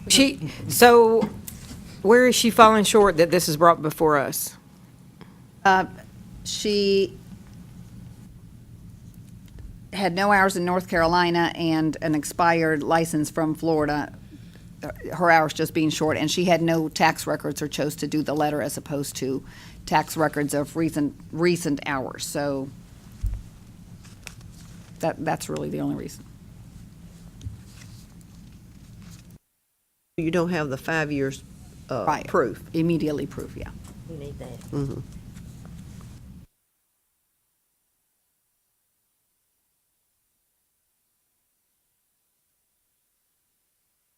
Well, or wasn't, that becomes public not information once it comes here. So sometimes they will go with a letter. Madam Chairman, I make a motion that we ask her for the tax records for the past 5 years. Even with the letter of recommendation for employer for the 15 years? If that's what we need. And the rule Madam allows Chair? us to take, I think, am I right? A letter or proof of work. And this letter is Bill? from someone that I don't think that they own necessarily, but Angles and Company Hair Design says that they were friends, have known each other, and she's worked for between 12 to 15 years.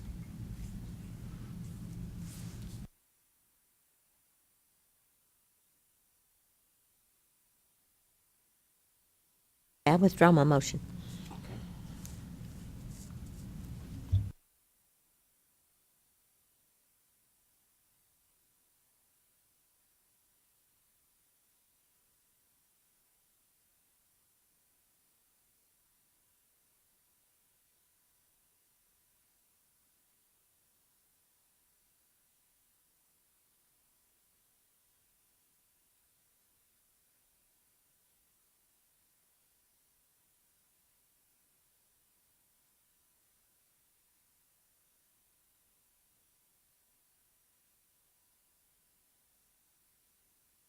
After reading the letter, you do prefer the tax records, we can always bring it up again and request them, or a different letter.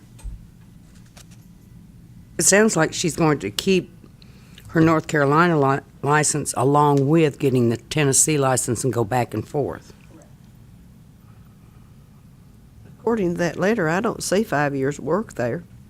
It starts at the top. I've known Margaret Ann for the past 12 to 15 years as a friend, co-owner, and business owner.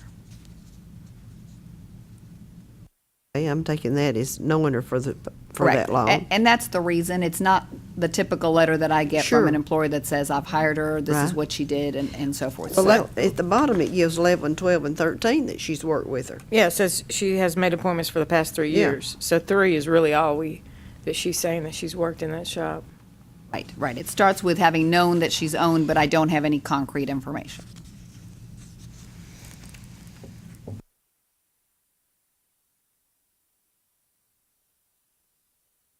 How many hours does she have? 1,200 is what Florida requires. However, and this goes back so far, she doesn't have her transcript. When she filled out the application, she wrote in that she did 1,500 in Florida, but we're talking about 1985. Florida only states, and their certification's just standard. They don't go in and look at what was required in 85 and make a change. So the certification says 1,200. It's possible that she did do the 15.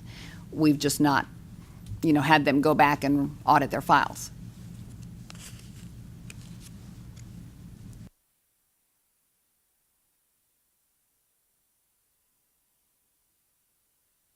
We can go with the tax records if that would be a better recommendation, or obviously ask her to take the exam. But if the tax records are there, they may not show the industry specific. Or North Carolina's requirements for hours. She has a North Carolina license, right? Right, but they accepted her through reciprocity, and it might have been by experience, just like ours. Oh.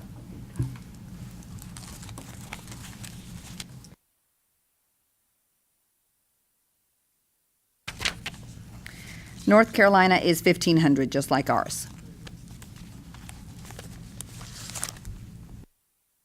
They accepted it and did not require her to test. She had tested in Florida. Yes.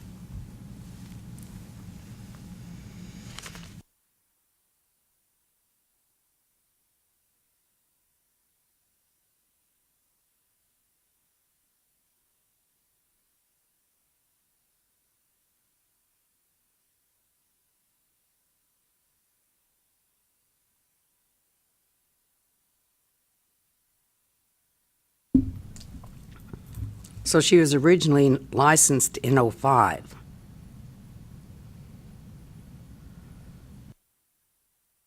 $1985. 85. Correct. And that's the Florida record. Oh, I see, I was on the wrong page. Right, she's got two different Florida licenses. I'm going to make a motion based on the fact that I think she's substantially met requirements for reciprocity, that we grant her reciprocity. Second. Motion made by Ms. Coopinger, seconded by Ms. Walker Ali, that we accept reciprocity. All in favor say aye. Opposed, nay. Ayes carried. Application for reciprocity of esthetician license from Arizona for Kimberly Buchanan. Certification shows initial licensure in April 2013 by reciprocity from Oregon. Certification from Oregon shows initial licensure in 2012 by examination. Hours required for aesthetics licenses are 250, and a record stated that she only completed 104. The recommendation is that she take the Tennessee examination.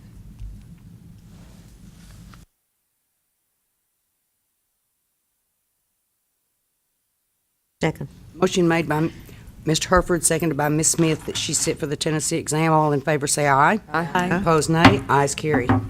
Application for reciprocity of cosmetologist license from North Carolina for Amber Cannon. Ms. Cannon was previously presented to the board in June 2013 and advised that she take the Tennessee examination because she did not have enough hours.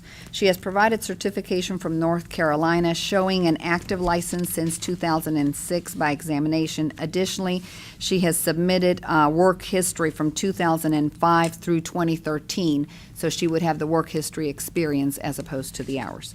The recommendation is that she be approved for reciprocity.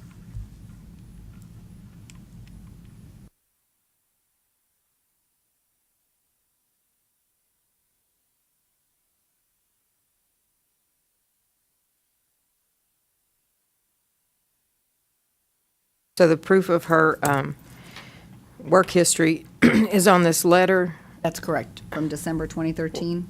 When you get that in the office, do you call to make any verifications or not? It depends. It really depends. We'll pick a few where we don't get a date, or we don't get a signature, or the shop or the address, nothing's there, then we will always try to Google them. Sometimes that's even a better search. So I can't guarantee that this particular one was, but we can make that a standard practice for all the letters that we get in. It just based on our volume, it's something we kind of pick and choose. I just wondered. Yeah, yeah.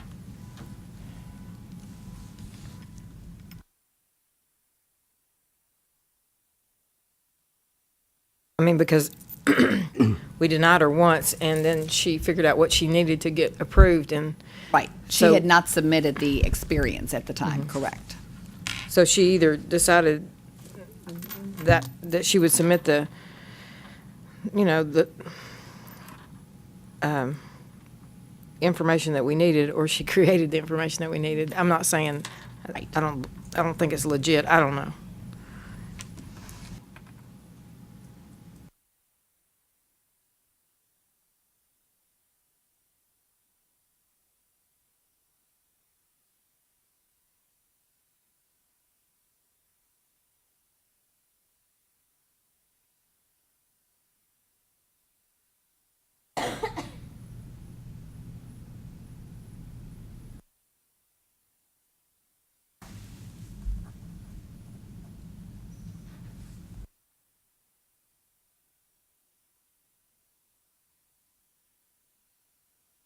We can ask her, well, do the research and find out how long the salon's been open, what the relationship is, and ask her to submit tax records as well, or simply just do the research, and anytime we resubmit someone, make that a process that we then follow up with anything else they failed to submit the first time around.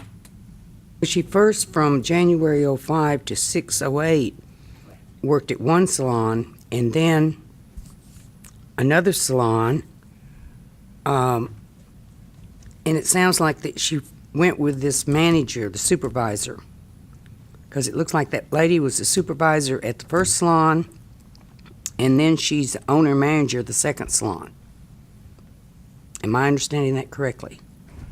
That's correct. And the second part, where she's employed as a hairstylist at the Orange Olive Hair in Charleston from '08 to '13, would meet the 5 years.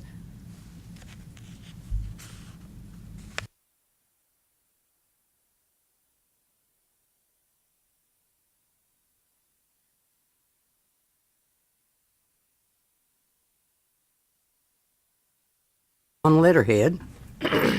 Yeah. I'm thinking after she was denied, she realized she needed to follow up with more proof of, or what she needed to be required for reciprocity, which was the work history. So I make a motion, we grant reciprocity. Motion made by Ms. Cooper that we grant reciprocity. Do I hear a second? A second. Second by Ms. Walker Ali. All in favor say aye. Aye. Opposed, nay. Ayes carry.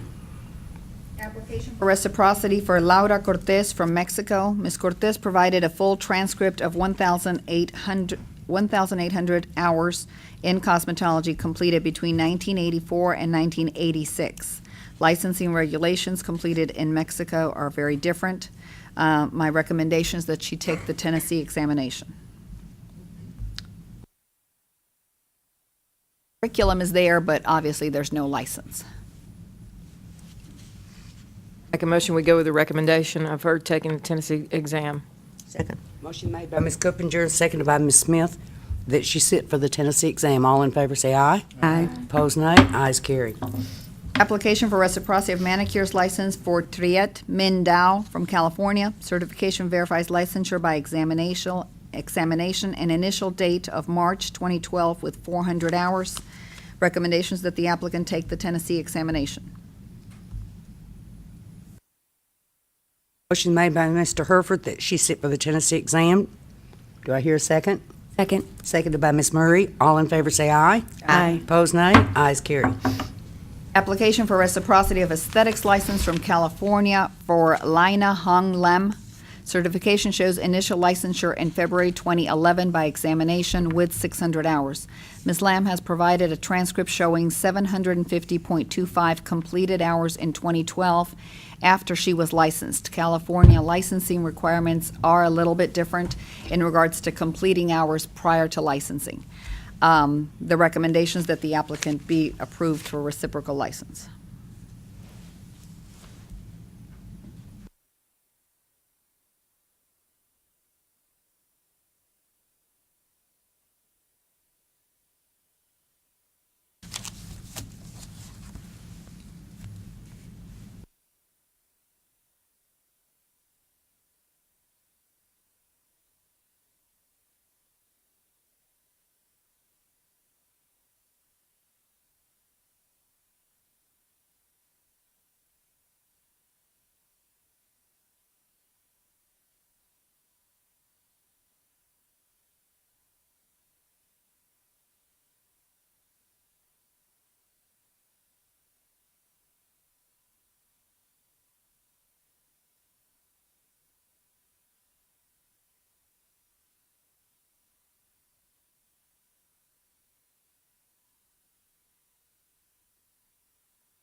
She got how many hours? I'm sorry.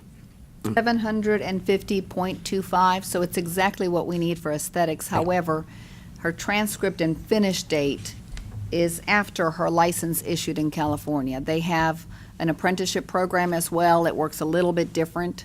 So her license was obtained in 2011 while she was still going to school, and that's probably okay there. So she did finish the number we need, just the dates are off. What was your recommendation? Reciprocity? That we allow her the reciprocity.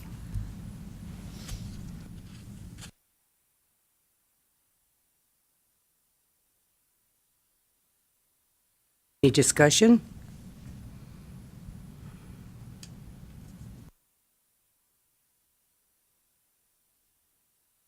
Motion's made by Mr. Herford that she be allowed reciprocity. Do I hear a second? Seconded by Ms. Huckabee. All in favor say aye. Aye. Opposed, nay. Ayes carry. Application for reciprocity of esthetician license from Indiana for Rachel Longford. Ms. Longford was previously presented to the board in October 2013 and advised to provide more history to meet the requirements. She has provided a letter confirming work history from 2005 through 2013. That letter is dated October 15th.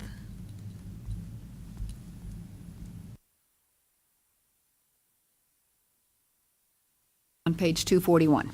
Good.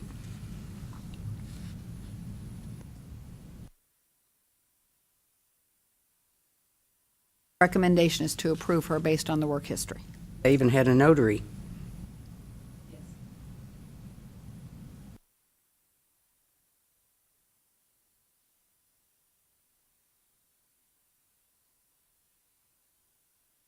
Discussion?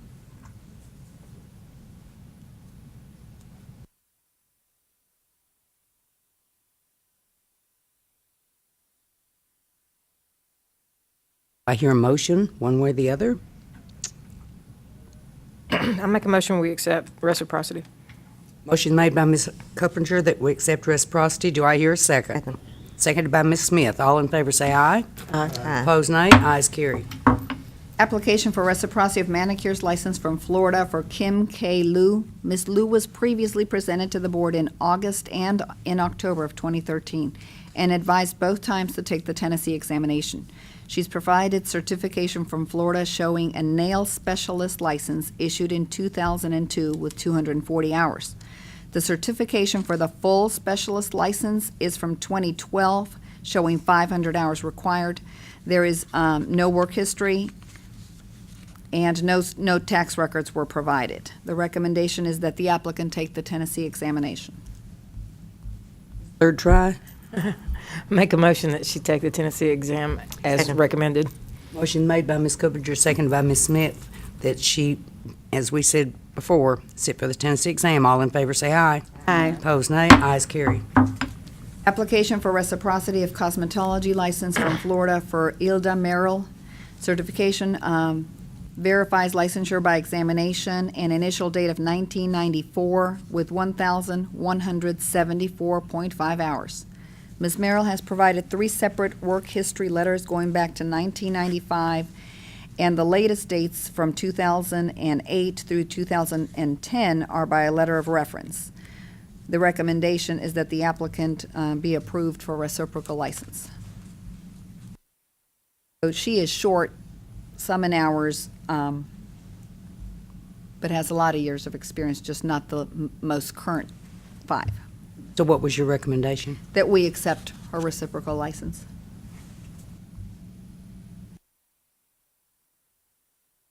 Madam Chairman, I make a motion we grant her reciprocity.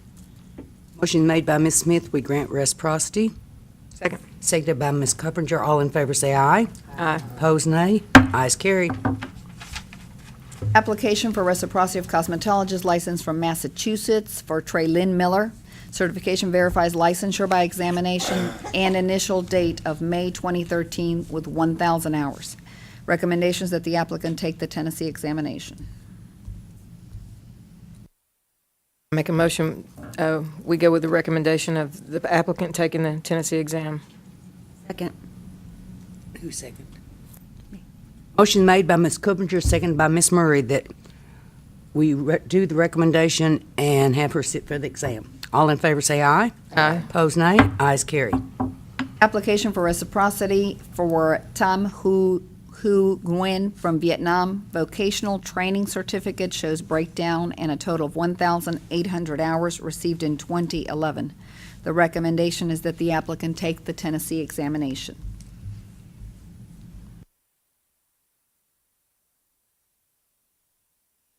Make a motion, we go with the recommendation. Motion's made by Ms. Coopinger.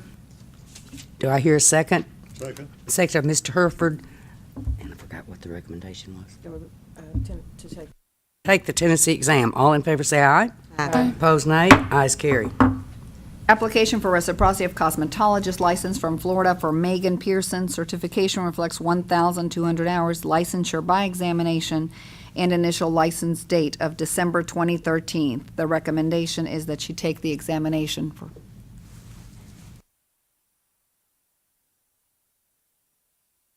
Motion, who second? Ms. Smith. Motion's made by Ms. Hereford, seconded by Ms. Smith, that she sit for the exam. All in favor say aye. Aye. Opposed, nay. Ayes carry. Application for reciprocity of manicurist license from Arizona for Nina Peterson. Certification reflects initial license date of August 1990 with 300 hours by examination. No work history has been provided. We do have papers with her name change. The recommendation is that the applicant either provide work history or take the Tennessee examination. Make a motion, we go with the recommendation. Motion made by Ms. Coopinger that she either provide proof or sit for the exam. Second. Seconded by Mr. Hereford. All in favor say aye. Aye. Opposed, nay. Ayes carry. Application for reciprocity of cosmetologist license from New Jersey for Lorgia Acosta Tavares. Certification verifies licensure by examination and initial date of August 2011 with 1,200 hours. She has provided tax records for 2009 through 2012, none of which prove working in the industry, but license was not issued until 2011. The recommendation is that the applicant take the Tennessee examination.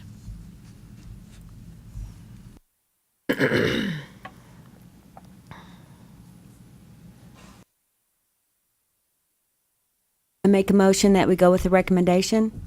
Motion's made by Ms. Murray that we go with the recommendation, Second. and seconded by Ms. Smith. All in favor say aye. Aye. Opposed, nay. Ayes carry. Application for reciprocity for Iris Guadalupe Torres from El Salvador. Documentation provided shows Ms. Torres completed 2,475 hours in 2010 with the curriculum in the cosmetology field. Licensure requirements are different in El Salvador. The recommendation is that the applicant take the Tennessee examination. Make a motion, we go with the recommendation. Motion made by Ms. Coopinger. She go by the recommendation, sit for the exam. Do I hear a second? Second. Second by Ms. Williams. All in favor say aye. Aye. Opposed, nay. Ayes carry. Application for reciprocity of manicurist license for Thuy Thai Hong Tran from Oklahoma. Certification shows licensure by reciprocity and acceptance of hours from Vietnam. No examination was given. License was issued in August of 2011. The recommendation is that the applicant take the Tennessee examination.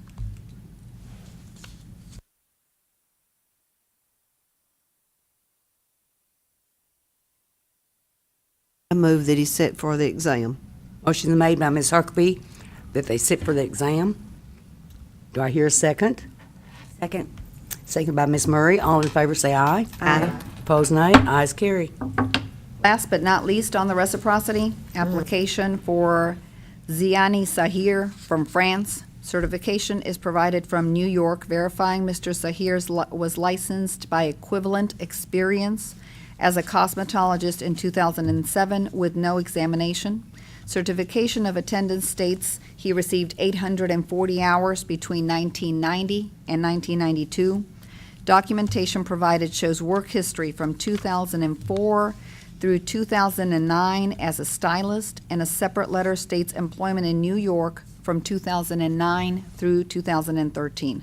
The recommendation is that he be approved for reciprocity due to work experience.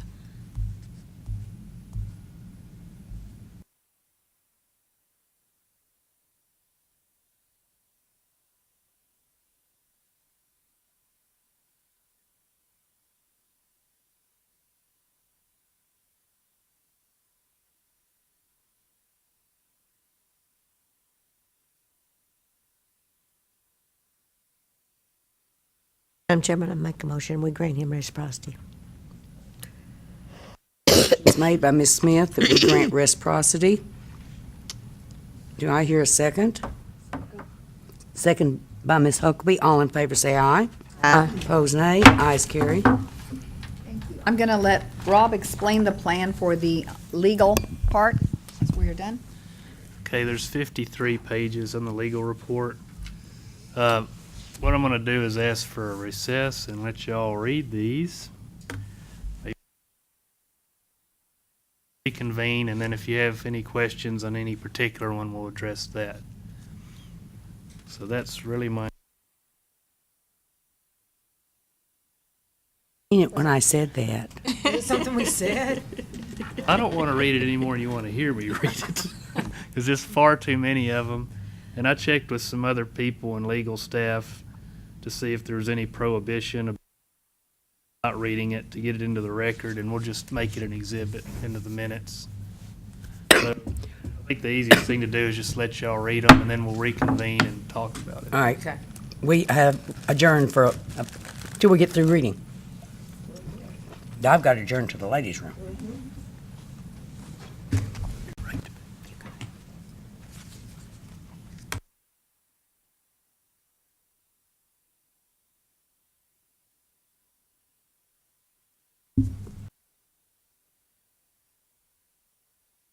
Members, I really appreciate you doing this.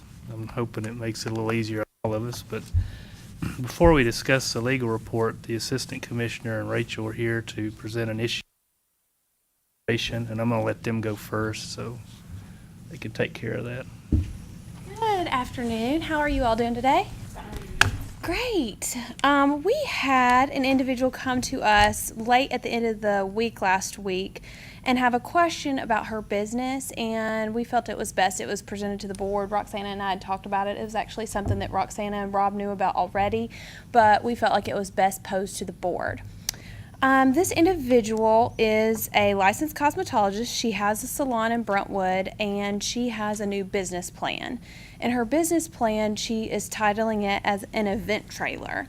Basically, it is a bus that is designed to go to sets of movies and video shoots and weddings and the like, that is set up with a makeup chair and 3 barber chairs, she says, with mirrors only. Doesn't have any sinks. It doesn't have any salon type running water, anything like that. It does have a restroom like most of these buses have. But basically, her business plan is to rent it out with a driver to people who want to use it. And they can use it to go to their wedding to get all their bridesmaids ready. They can use it. What she actually uses it for personally is she does hairstyling for a lot of celebrities. And so they rent it for the day, and she does their hair and makeup on set. And what she's asking the board is, do I fall within the legal requirements to do this? She's not presenting herself as a mobile salon at all. She actually is against mobile salons, or so she presented on the phone to myself and Roxana. And what I'm requesting today is for the board to approve her as filing within the exemptions, and legal counsel can give you his opinion on that as well, and just send her a letter that says as long as you're practicing it within the code exemptions, being on a set, being a wedding type thing, that she's not working unlicensed outside of a shop. She has a shop. She does clients' hair that's required in a shop, in her shop. And this being said, we're just trying to help her get her business off the floor, because that's what she's asked us to do. And from what we can review, she's not breaking any laws or rules. There has been some media published about this, and the media kind of skews it to be a mobile salon, which she has said she is not. And she has not done her own press release yet, and she has assured us that she doesn't want to be a mobile salon. She's not going anywhere but within these exemptions. This is the same lady that, this came out in the Tennessean a week or two ago. It is. It's the same lady that's gonna sue us. I have not been aware of anything referenced in a lawsuit. Could you have the mic on, Mr.? Thank you, or for just to make sure. Thank you. I believe it is. Can you explain the lawsuit information? Because that's the first of my I don't know knowledge. any more than other than the fact that she had expressed interest in suing the board because we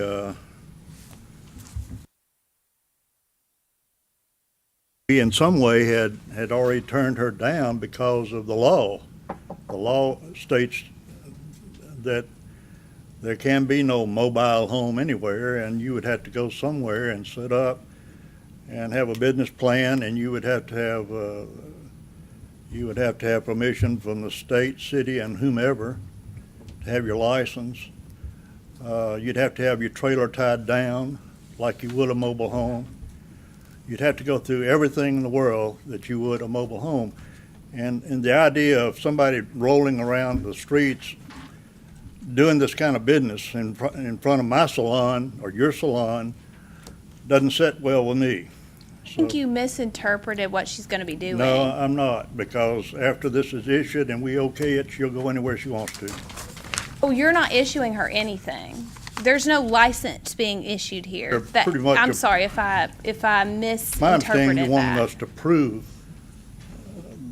the ability for her to do this.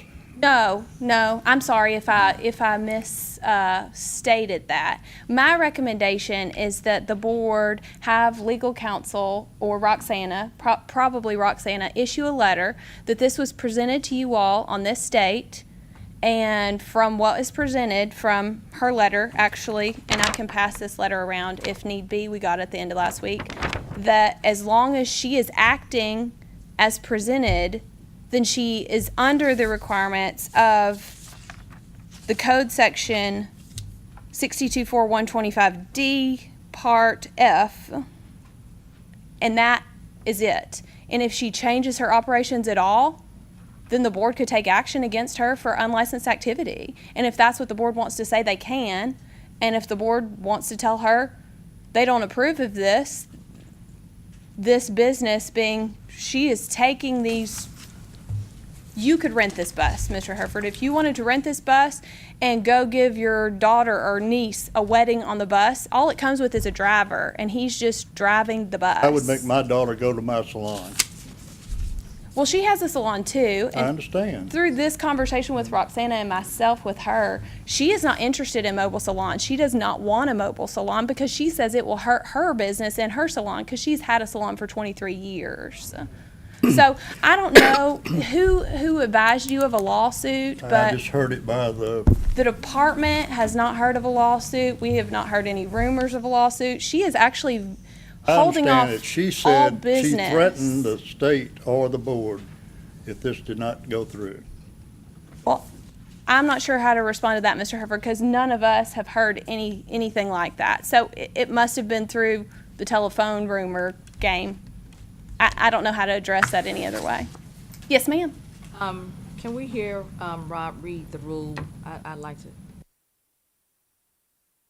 Statute is 624125, which is the one that prohibits a practitioner from practicing outside of a shop, except for a list of exceptions, and I think the one Rachel referred to is at the site of television, motion picture, video, or theatrical production, photographic sessions, or similar activities.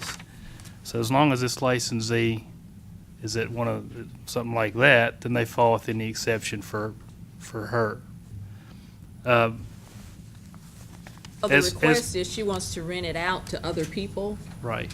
The thing is this thing a salon or not? If it's a salon, then it falls under our regulation. And our rules state that cosmetology, skincare, natural hair stylist, or manicure shop located in a mobile home or mobile unit will not be approved for a license unless it is placed on a permanent foundation or otherwise rendered immobile.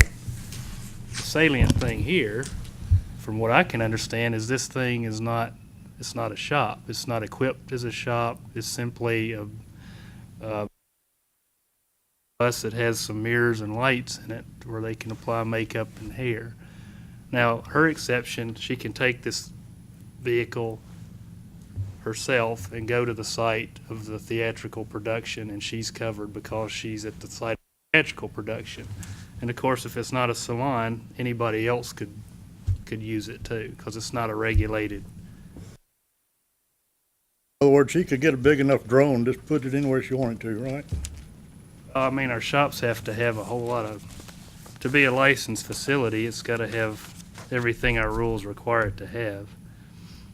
And this doesn't have, well, nearly all this stuff, from what I'm able to understand. I don't feel like it's a shop, and she falls under the exemption as long as she stays within a theatrical production. I went online after I read the article that day to the website, and then, of course, your comments from different people. And I'll just read one of them. Melissa, it's such tiny print, I can barely read it.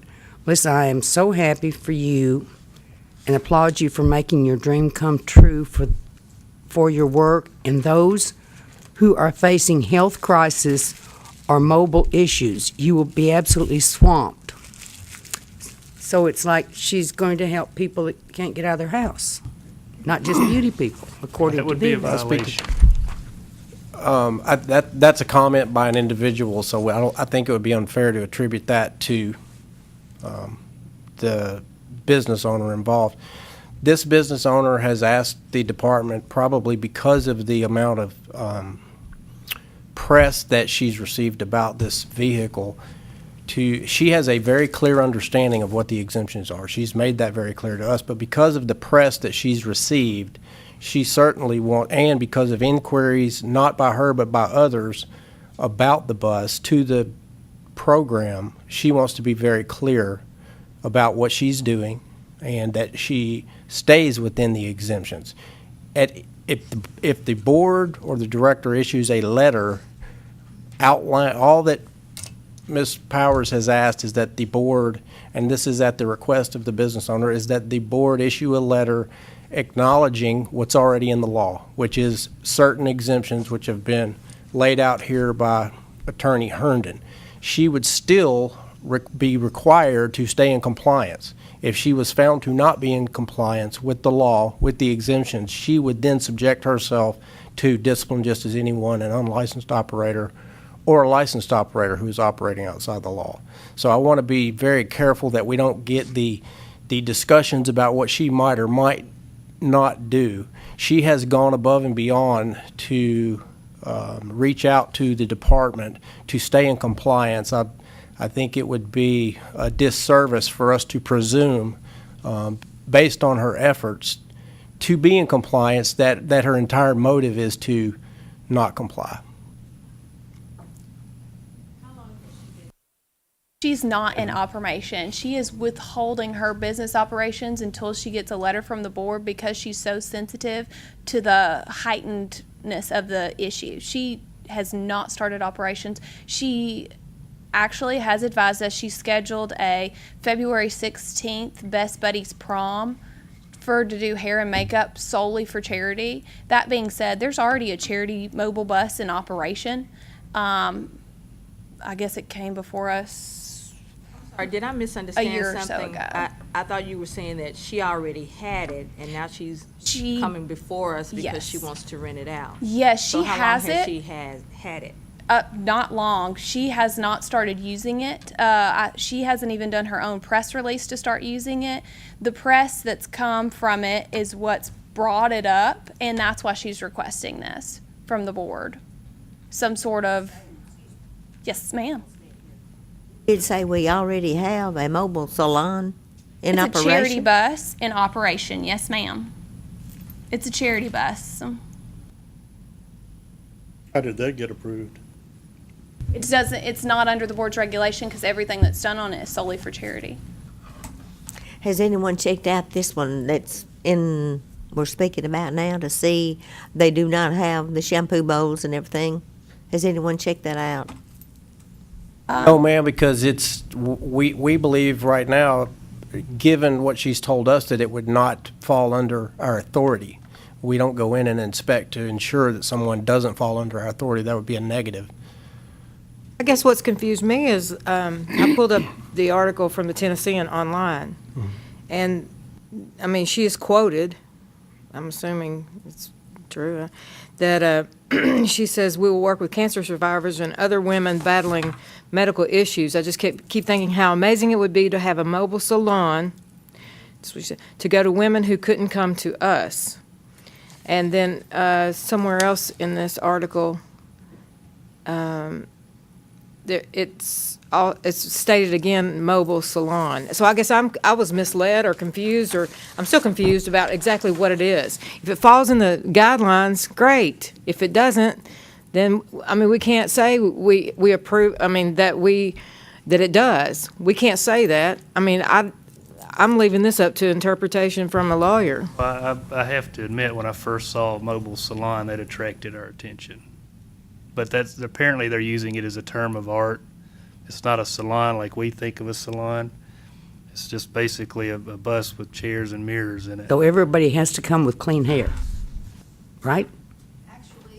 Prefers dirty because they style it, so, as opposed to. I understand that statement. Yeah, she said she doesn't. She actually said that when she starts using it, one of the main reasons she said is she goes on sets with some of these artists, and that the lighting and the trailers and the sets is terrible. Sometimes they're out in the country in the middle of nowhere, and she can't get the right look because there's not lighting like there is in your regular studios. And she said so she thought this is going to be a great place to do lighting for makeup, and it was that's kind of how she got the idea. So it's mainly lighting that she's looking for, and if the people that she's doing the hair and makeup services for on set want the benefit of the bus, they have to pay for the bus. She doesn't just bring it anywhere she goes. They have to pay a set fee for it, is the way she presented it. And again, I want to make sure the board understands all that she's asked, or all that we are doing, all you would be doing is reiterating what's already in the law. And the letter would make very clear that if she was to go beyond the exemptions that are provided for in the law based on the opinion of the attorney, that she would be subject to discipline just as any other licensee or non-licensee would be.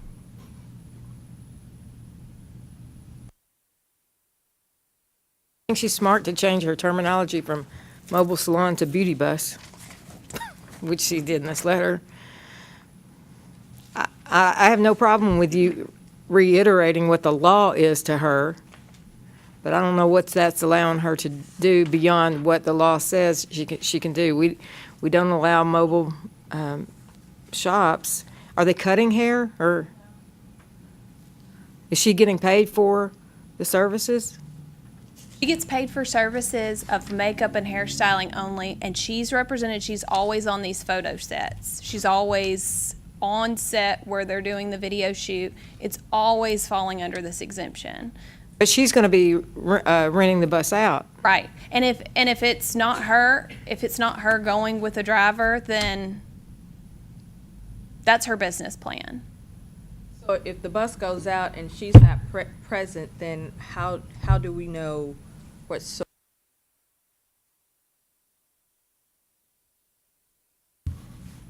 I would assume that would be in her contract with the party to ensure she's not in violation of the law as the owner of the bus. So. What was that? Presented a copy of the contract? She hasn't even gotten that far that I'm aware of. So. What was that statute, Mr. Herndon? Authority statute is 62-4-125, paragraph D to F. That would be her exemption. Her personal exemption as a licensee to operate outside of a shop, because she'd be on the set of a theatrical. And please understand, you are in no way expanding the license or you are not authorizing her to expand what's provided for in the law. All you will be doing is restating for her very clearly, here are the exemptions. As long as you stay within these parameters, you would be in compliance. Should you do something that falls outside of those parameters, you would then be out of compliance and therefore at risk for discipline by the Board of Cosmetology. That obvious anyway, that she should read the, Well, she was concerned about it? I think, and to her credit, because of the scrutiny that she's, publicity is a great thing, but it also brings scrutiny. And I think the fact that there were phone calls into the board, I believe even Chairman Colley, if I'm not mistaken, called in and inquired. At that point, on Tuesday morning after this came out on Sunday because it was holiday on Monday. right. At that point, we certainly did our due diligence to investigate it as best we could based on the reports that we had to determine what she was doing. That would make any normal person a little uncomfortable when you've received this kind of press and then you've got the Board of Cosmetology calling, asking what you're doing. I think for her own comfort, she has been very open with us. She has been very responsive. She's been very clear about what she's doing. And again, I think that's the reason. I mean, certainly she has the right to go right about her business and operate the way that she's operating, and not ask the board to extend it's basically a letter of courtesy to her explaining, here are your parameters, stay within these parameters and you will have no issues with the board. Should you go outside of those, again, I'm repeating myself, but should you go outside of those parameters, she would be subject to discipline. But when you read it that day, it didn't come across like it is today. I can only tell you as a person who's had more than one story written about them that sometimes they don't get it right. Well, I'm confused. I don't know which way we're leaning here. Is it that it is a mobile manicurist, but she falls into this exemption slot, or is it not one? So she don't have to worry about it. There's two issues. One, she holds a license, so her exemption to leave her shop and practice legitimately is to be on the site of one of these productions. The other issue is what is this bus? Is this a salon that's regulated by the board, or is it not? And from what we're able to determine, it's not tricked out. It doesn't have the capability of being a salon. So the bus itself is not a regulated establishment. So Bus has wheels, doesn't it? As far as I know. I mean, then that's mobile, right? That's mobile home to me. That's a mobile business. That's, you don't pick it up and carry it on a trailer somewhere. But the regulated activity is exempt. So if there are buses traveling down the road right now, and as long as they're performing activity that is not regulated by the board has no interest in the vehicle. There's no such thing in Tennessee as a licensed shop that's mobile. So inside this bus, there are mirrors, chandeliers, chairs, nice space to do some services that kind of cross the line of what we regulate. Right? What we're told is there's no plumbing in it. There's no sterilizer. There's no, all this other stuff that a shop has to have and be inspected to be issued a license. It's not a salon. It's just a place with really good lighting where she can go to this location and be able to do that.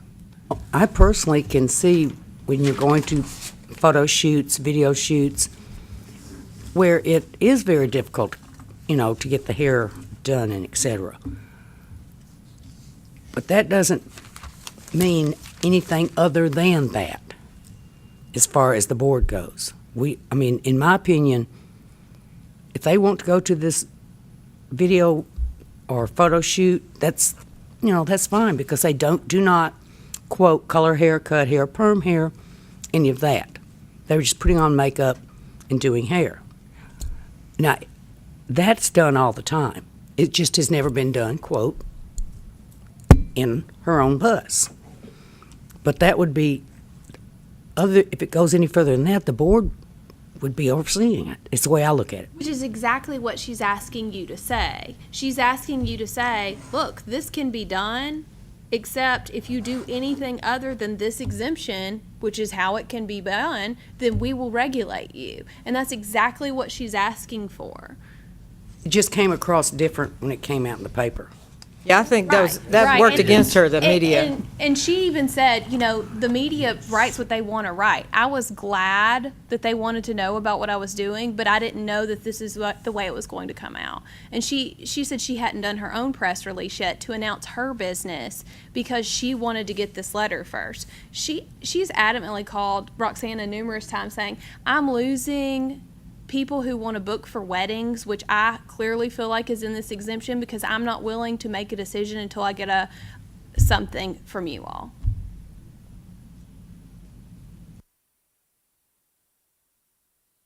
Possible for us to see the press release and in a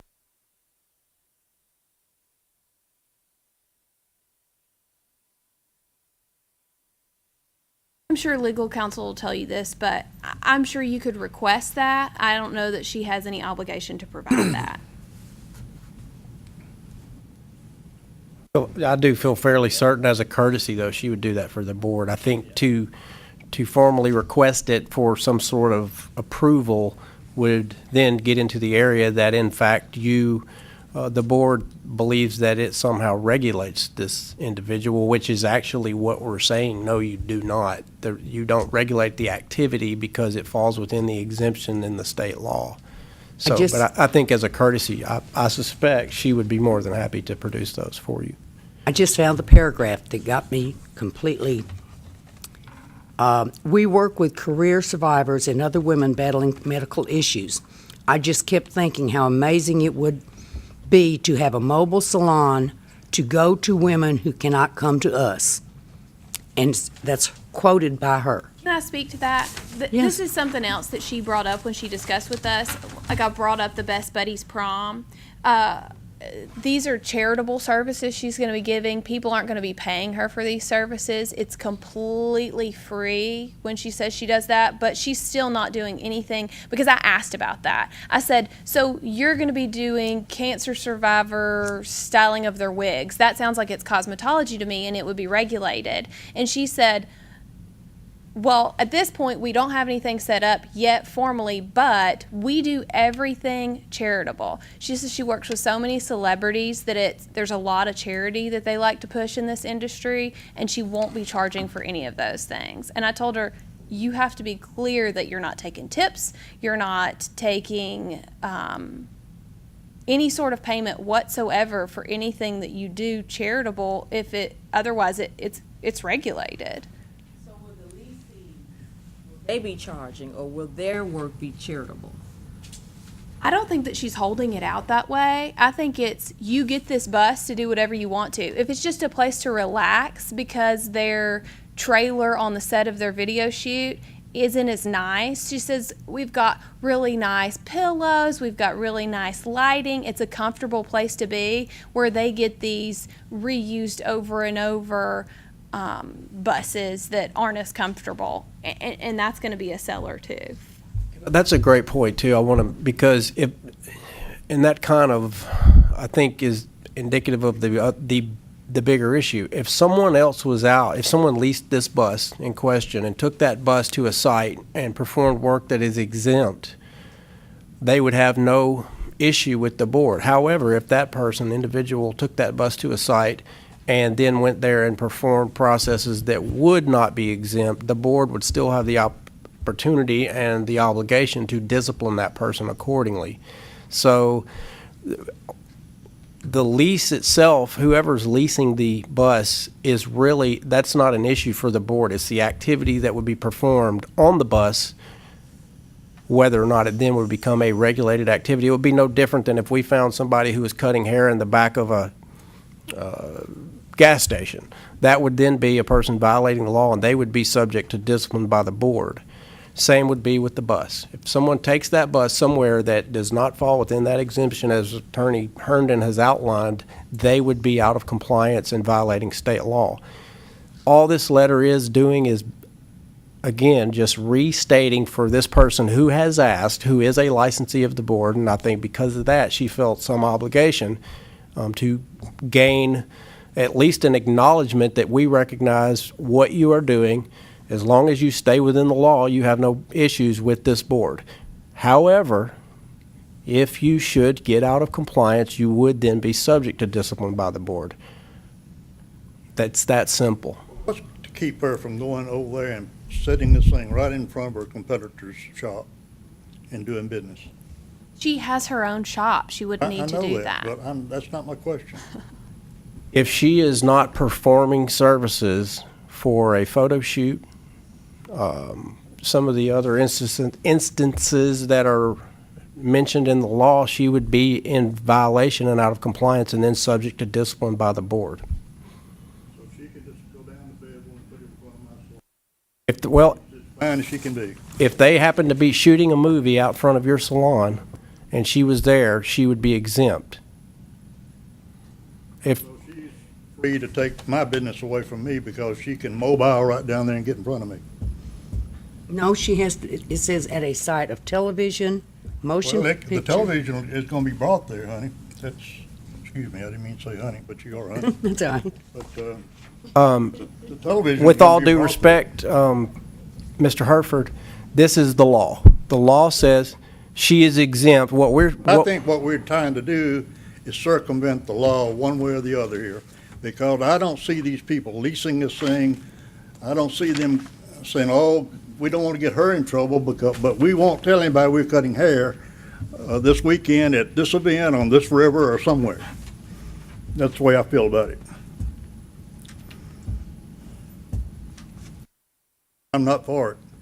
Seems like it's already, having this conversation, it's brought up some questions and a lot of back and forth on it. When in the past, people has gone to a photo shoot, weddings, or what have you, without taking a mobile unit with them. That's happened, and it's happened for years, and it's been okay to do it that way. I think what we're sitting here saying, that for somebody to come up with the idea of taking a bus to all the places, that's what's disturbing. I feel like that's what we have got in mind. It's the fact that they've done it for years, but they didn't have a mobile unit going to different places to do it. I'm not quite sure what sort of vehicle that they've been performing it in, but it had to get there somehow. So I can only presume that it was some sort of mobile They go to vehicle. the site. They go inside. They go to the facility that they're, where the wedding's taking place, or the movie is being filmed. That's what I'm talking about now. It's, that's what would be happening, and it has, as I said, for years. It's nothing new. We know that that's okay to do that. But what's brought it up is somebody has got a mobile unit and they want to come up with something different, and that's probably the situation while we're sitting here having this conversation. Well, again, I think all of the comments that the discussion seemed to be going toward some sort of expansion of the law. And that's not what she has asked. That's not what the director has come before the board to ask you to do. She has asked us for clarification. Again, all you are doing is restating the law and also advising her that should she fall out of compliance with the law, that she would be subject to discipline by the board. So just as any other individual, whether they were performing these services on a tricycle or performing them in the back of an ice cream truck, if they are not following the law and they don't meet the very specific exemptions that have been laid out by your legal counsel, they would be subject to discipline. This was a courtesy. She certainly has every right to proceed with her business as she is doing. Based on what she has told us, she is in compliance with the law. As long as she continues to be in compliance with the law, she would not be subject to discipline by the board. Did she ask about this before she started did she ask the office, the cosmetology, anybody about it? Did y'all pass a letter around? And I think Rachel mentioned that she hasn't, she's I haven't purchased seen the it. bus, You but should it isn't operational yet. Okay, so she didn't actually, the first you heard was whenever Earl. That's correct. That's, okay, whenever we found that. Like I said, I believe the scrutiny and the level of publicity that she got, because I think there was a Tennessean article, apparently there was something in Chattanooga maybe, or Knoxville, and some other media coverage about it. That brings scrutiny, and again, when we receive a call from a chairman of the board asking us to look into something, we look into it.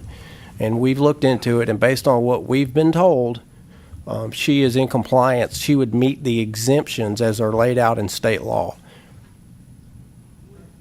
Evidently got with someone with the Tennessean to do the photos for the paper and the pictures of her bus and the inside and I don't think the articles were a surprise. I think the level of scrutiny maybe was a surprise. and whenever it says, if the women can't come to us, we can go to them. When you read that and see that she says she can work on 6 people at one time. Yes, ma'am, and that's taking your salon with you. And because of that, I think in the conversation with her, Counselor Powers and Director Gamusio asked about that specifically, and that is apparently the charity event that she participates in, which would not, again, that would be exempt from the law. We've had individuals coming before us before about the mobile Right, yes, ma'am. situation, and it's against the law, and it's always no, and then, of course, we're sitting here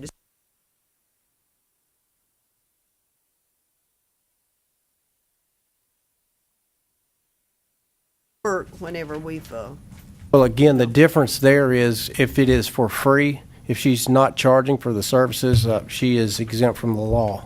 So that's where the separation comes. If she were to charge, she would then be out of compliance. It's important to understand that legal counsel reviewed this once Miss Colley called because she had concern about the article. Legal counsel, along with deputy counsel, reviewed all of the information and opined to the director that we cannot open a complaint because there is no violation of the law pursuant to this code section. She, in response to the media, is asking the board to say, am I practicing within this? Can you give me information that says that? If the board doesn't want to, she can continue to do this and you cannot discipline her unless she acts outside of that. That being said, if you don't want to send a letter, the board doesn't have to send a letter. She's asking it for as a courtesy and she really respects the cosmetology industry. She told Roxanna and myself she's been a licensed cosmetologist for 23 years. She's had a salon for 23 years. She's very successful in what she does. She loves her salon. This is just a different business that she's like to go into with intent to do these certain things she's set forth in this letter. If you all feel like you can't make an opinion as to if it's within the exemption, even though legal counsel is advising you it's not something that you regulate, that's up to you, and we can present her with a letter that says the board was presented this matter and they feel like they can't make an opinion, and legal counsel can word it as necessary, and it's up to you. But we couldn't sit on a letter of her requesting this and not bring it to you for discussion. Does that make sense? It reminds me of Obama. He's circumventing Congress every day. I'm not going there. But anyway, I called Roxanna Tuesday. I can't remember the date. The date after this, I can tell you, the Tuesday after the 18th. And because when I read this, it felt like, in my opinion, it was a mobile salon. I mean, that just jumped out at you. And Roxanna, I think, talked with Mr. Herndon, and then she was kind enough to call me back and said that she had stopped, kind of put a stop to this because of what we thought it was. Yes, ma'am. She'd been much better off if this had never come out. Absolutely. I think she agrees with that fully. Well, and it was your inquiry that got us looking at it, and your inquiry that caused us to contact her to find out exactly what she was doing. And of course, anytime a commissioner or a board member calls and says, hey, I've seen this, I would agree. At first glance, she very clearly could have been violating the statute. And it took further peeling back of the onion to determine exactly what she was doing. And I think, again, because she is licensed by the board in her own shop, she felt obligated to, again, based on your inquiry, she felt obligated to at least ask for a clarification. And the clarification is only, here are the exemptions. Here's what you can do. Here's what you cannot do. So I think, the system worked at this point. And if she does anything that falls outside of the law in the future, the board is not surrendering any right to discipline her whatsoever. In fact, it's very clearly stating that you all are aware of what she is doing. You have advised her that as long as you stay here, you're okay. She's on notice basically at that point that you are very aware of her business, and also reminding her friendly that she has to stay within the law. Madam Chair, I just think as a board, whether we agree with it or not, or whether we're clear on the gray areas, I just think we would be remiss not to take a stance, but not take a stance, but to say, yes, we want our lawyer to send this letter to reiterate what the law is, and that you have to stay within these guidelines, and if you don't, you're subject to. I just think that's all that we as a board can do, and I think we would be remiss to just sit here and say we're not going to say anything or do anything. I think you have summed up in 60 seconds what I've been trying to say for 20 minutes, and I thank Way to you. go, man. With respect to the leases, instead of the response saying what you can and cannot do, I think the language on the bus. I mean, I agree. I mean, she needs to know her, Limitation. what's legally, by law, what she can do on that bus, and why she is exempt only at these certain venues, or, so I just think, and I can see that she would want clarification. She's trying to stay within the law, evidently, and it was misrepresented, according to her, as a mobile salon, so, which I know the media can misrepresent everything. So my opinion is, and I don't know how my other board members feel, but I feel that we should allow our attorney to send the letter to reiterate where she falls within this law, and that if she doesn't stay within it, then what the repercussions would be. Our statute says it, some boards it does specifically, but licensees are forbidden to enable unlicensed persons to practice. But that would fall within our 62-4-127, unprofessional, or immoral, or dishonorable conduct. I mean, a license holder is not allowed to enable unlicensed people to practice. So that She probably needs to be made aware of that as well when she's be responsible for the operation of this bus. I think it's a great idea. I need one for some of the activities I'm involved in. It's a great idea, so probably want to do the same thing upon seeing hers. So We have to go by what the law is. We can't step over it. We just have to, whatever it says, that's what we do. But I think there would be, I mean, I can see, it's like, oh, God, we're going to open a can of worms. But then I can see some people hesitating because they won't be able to perform the services they really want to. They're just limited on the services they can't go in there and cut hair and color hair. And They have to be licensed, and they don't have a license. No, but it's then that, I don't know, they're just, yeah. I mean, it'd have to be a salon license. A if they did salon, all yeah, that. that can't be a mobile salon. So you're limited because it cannot be a mobile salon.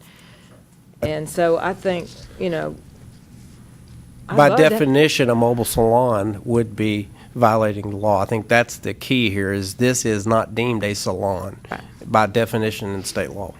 Do we need a motion on this discussion about the letter? Yes? Make it a board decision, I think so. I'll make a motion that we have our attorney draft a letter to send to Ms. Schleckner. Advise her what the law says, where she falls, her practice would fall into the law, and to make her aware of any practices that would violate the law. And even go as far as to list the law that says a licensed person can't authorize an unlicensed. I mean, I would give her everything I could from the law book. So, because evidently that's what she wants. She's trying to stay within the law, and I would give her all that and just, that's a motion. Could I ask, just for clarification from council, though, so I understand, and when you guys disperse and we don't have you available to ask questions again, if Ms. Schlecker was to lease the bus out to someone, and they go out and perform something that is in violation, because the bus itself is not regulated or a salon, licensed salon, how would the board discipline her? Wouldn't they discipline the individual who was performing the service? Well, they discipline both, unlicensed conduct and also the person that enabled that to happen. If somebody takes the bus out and goes and does a regulated activity, that's a violation because they don't have a license. But also, this person that owns the bus needs to be responsible for what happens in it. So if I owned a commercial building down the street and you guys found out somebody was cutting hair in it, you would discipline me as the owner of the property? Well, do about it. If you contracted with that person to provide that service, it'd be constructive knowledge. See, what you're discussing now is the reason we're saying that we don't have any mobile units. Right, yes, ma'am. We don't have to worry about that. And now you're bringing up something that, what if? That's So I what want to be we've been sure that talking you about. all are clear what we put in the letter is absolutely what you intended. There was a motion made, and I'm not going to repeat it. And is there a second to that motion? Second. Second by Ms. Murray. All in favor say aye. Aye. Opposed, nay? Let the record show Mr. Herford? Commissioner Herford voted no, And who was the other? Ms. Smith. and Ms. Smith. All right, 1, 2. Ayes win. Our Thank no's you are all. 2, is that correct? Mr. Two. Herford? And Ms. Smith. 3. And Oh, Ms. Smith? June, will you know? Yeah, she was not. Oh, I'm sorry, 3. I'm just not comfortable with it, it's my thing. As a courtesy, I know we're not approving anything, but as a courtesy, can she provide us with a copy of the lease? Yes, as Rachel said, the assumption is that she will, and so we'll ask for it. Okay. Is there any way, I mean, this may be asking too much, that after Mr. Herndon gets the letter ready, that you could email it to us? Just so, Have it. all right. It just help us to know the wording. Absolutely.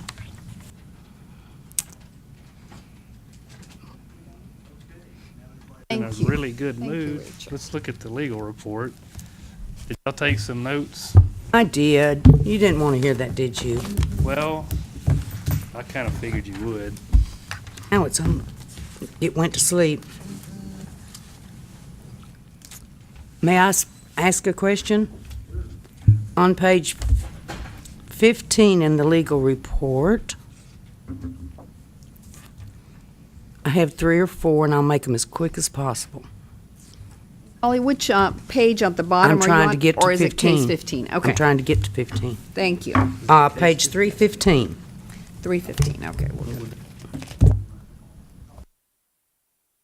go. Then case 15, a consumer complaint received October 10th, 2013, letter that responded an unlicensed cosmetology student was providing services to a client out of the home in violation. Who would, if we were finding who would you be finding on? How did they find this out?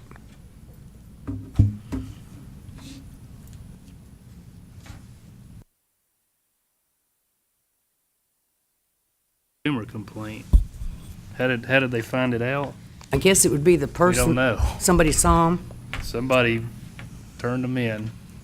Okay, let me, just one more thing, just, Consumer complaints frequently just consist of a letter or a filled-out complaint form, and that's what we have. okay. I'm getting to another one. They may have received services on the person they batted on.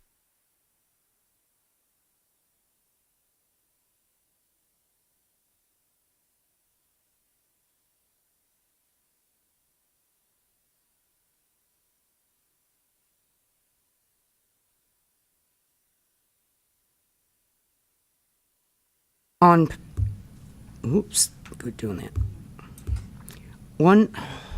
Darn it, excuse me. It jumped on me. Does anyone else have any questions? Because I've lost mine. Page 319, Yeah. number 2. Oh. About the 10-year deal. What is the actual complaint there? Who's complaining?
We're on page 319, the second piece, where it says, "The notarized certification of hours that the school submits state that this individual started school in 2003 and completed in 2013. That's 10 years to complete school, and the law states that she must be done only in 7.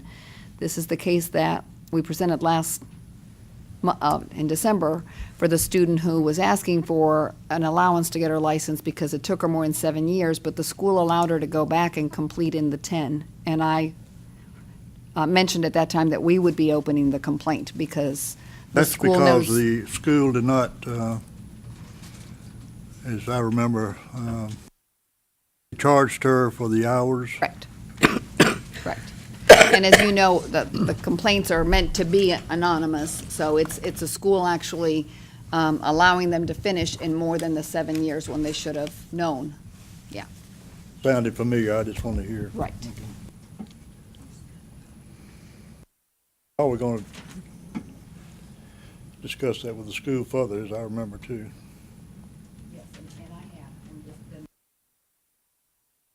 On that same page, on number 1, I'm just kind of puzzled as why there wasn't a cease and desist till you found out whether the allegations were true about the illegal activity or Anything unless you want to authorize us to go ahead and be able to do that, cases such as this. It's the one where they were found with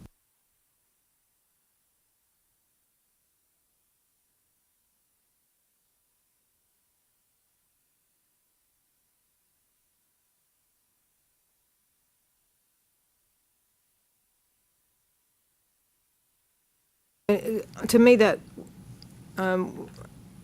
might warrant more than a warning.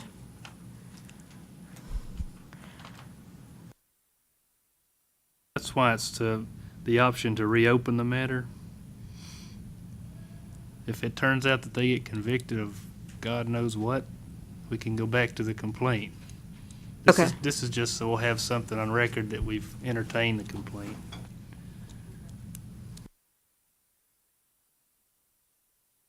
Any more questions? I did on 337 and 338.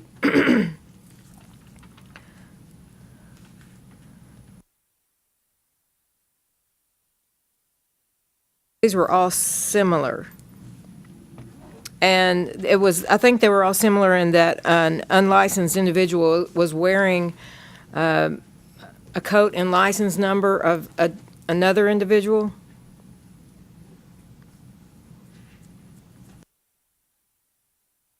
Why wouldn't the shop owner be fined?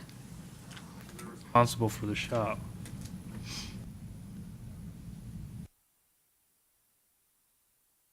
Or the person whose tag they were wearing be fined to let someone else wear your name tag? I mean, a warning for that? They'll just keep doing it, I'm pretty sure. And if I don't know if that person actually either existed at all or didn't work there anymore, or for whatever reason that person's not there anymore, but they still have their coat and name tag. it was written up by an inspector,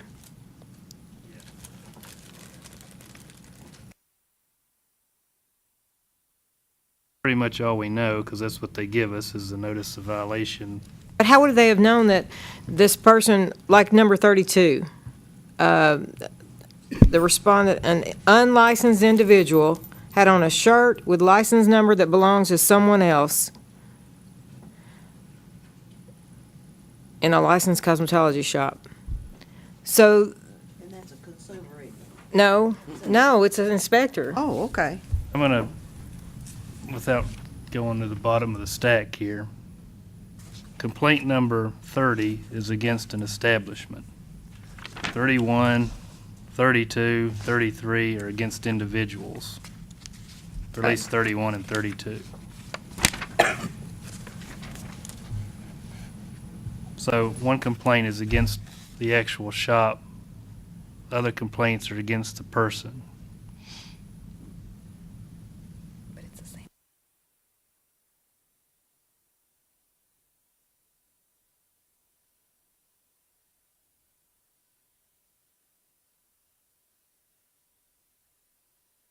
That just Unlicensed person. disturbs me that people are doing that.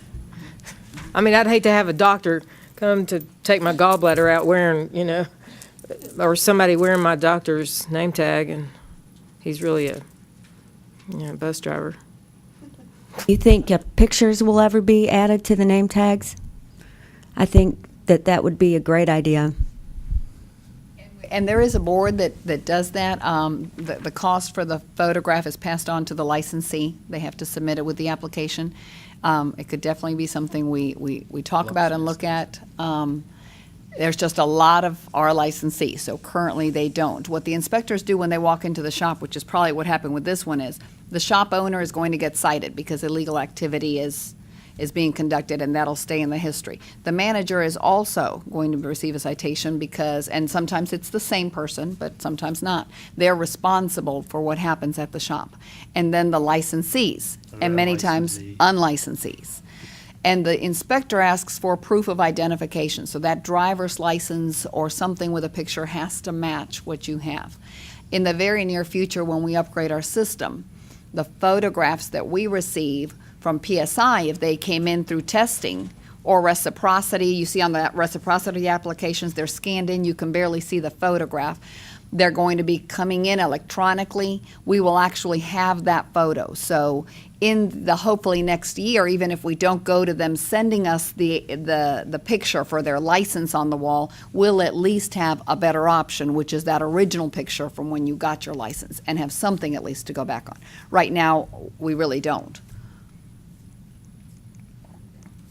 On page 347, case 51, an unlicensed shop was providing services without possessing a valid shop license. Was it set up as a shop?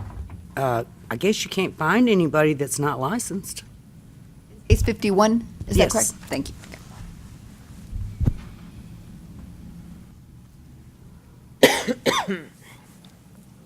I've got it. What's the question again? Well, I wanted them to be fined, but I guess you can't find someone that's not licensed. I don't. Can? Sure can. That's the answer, right? Unlicensed conduct, you can assess a penalty for that. It's can? It's just that a lot of times they seem to be judgment proof. But we certainly can. That's a violation of our law. 51 and 52 are very similar, if they're not almost identical. How did they find them if it wasn't a shop? As the Had to be inspectors go through their list and they organize their work, a lot of times they organize their work based on shops that are the oldest to have been inspected. Sometimes it's by zip code. It just depends where they're at in their list. And if you're going through a list and you see, in a mall it's easy because you see a shop that's not on your list, something's wrong, you walk in. But sometimes it's even as you're driving around that you know your territory, there's a shop here that wasn't here and something's up, and they stop and go in. Other times they actually will get calls by the people on the same strip saying, a nail shop or a hair salon just opened, and are you aware of it? And that's how the inspectors, a lot of times, one of those two ways. It's just not on your list and you see it, or you've gotten a call or a concern. And so that's how they end up there and start with, where's your license? And the minute that comes to play, oh, I didn't know I need a license or I don't have one, it changes the setting. That's a lot better than what I was going to say. Okay, are there any more questions for Mr. Herndon? If not, do I hear a motion we accept?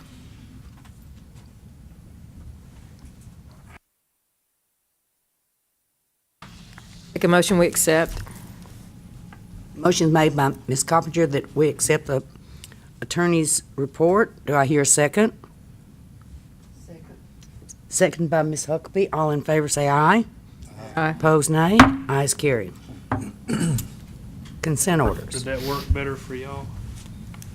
Just reading it? Oh, yeah, Bye. yeah. Lot, so there was no perfect way, but that worked out good. And I just want to commend y'all for doing this, because this is just to try to keep up as to having this many complaints presented. And I really appreciate y'all having to deal with this many complaints. But our numbers look really good for our board. They look good to the commissioner's office, and also when we have to report to the legislature. And I'm just very happy that y'all are doing such a good job. I just want to let you know. Thank you for staying on top of us. Thank you.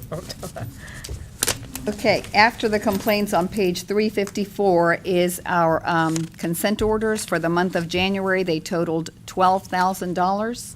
It's 2 pages. I'll need a motion to accept that. Motion made by Ms. Huckabee, seconded by Ms. Smith. $12,000 consent orders. All in favor say aye. Aye. Opposed, nay. Ayes carried. Okay, we're on to other business. A lot of this is updating everyone on the board of changes that we've gone through in the office, things we're implementing different, so bear with me and please ask any questions that you have. On a few of these, I do need your approval. The first thing in front of you is a letter. Bristol School of Hair Design is in Bristol, Virginia. Previously, the board had approved a letter mailed to them authorizing that we would approve their hours for testing, and they're right on the border. That letter went back to 2006 with the previous executive director's name, Ms. Waller, and so I simply wanted to update the letter so that they had something from with my name on it, and they also then had the opportunity to see what we were doing with PSI and come on board to that.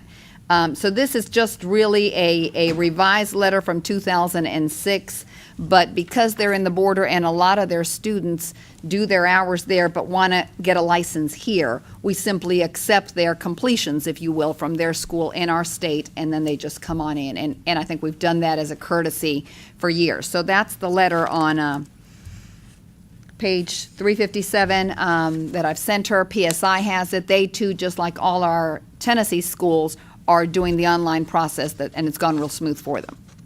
So I wanted you to have that update and know that we are still doing that.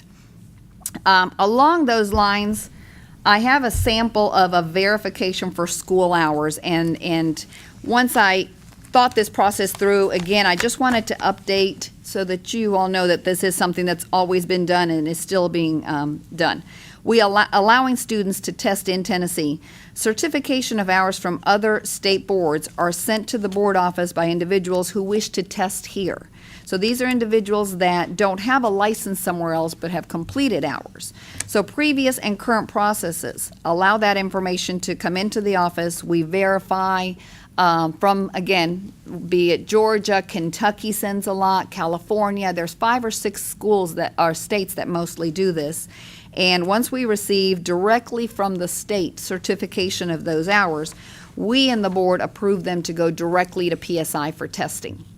And so, once we looked at the process of the whole change to PSI as electronic, these people fell in between the cracks because they're not an in-state school that we can mandate they submit the application online. So they were coming back to the office, and it just made me realize that I wanted to point that out so you all knew that as these students come in, and again, it's mostly 5 states, they choose to not test in their state. They have the minimum hour requirements that we have.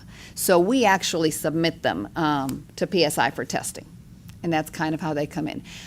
Because we haven't really kept separate statistics for just that group, my guess is there's maybe 100 a year. And again, the certification of hours comes from Georgia, Kentucky, Alabama, and California. So it's 5 or so states that have that influx. And so we're continuing that process unless you all would like to approve the hours for those students and recommend that they test. But they all have to test just like as if they'd gone to school here. Okay. Next, and this I will need your approval, on page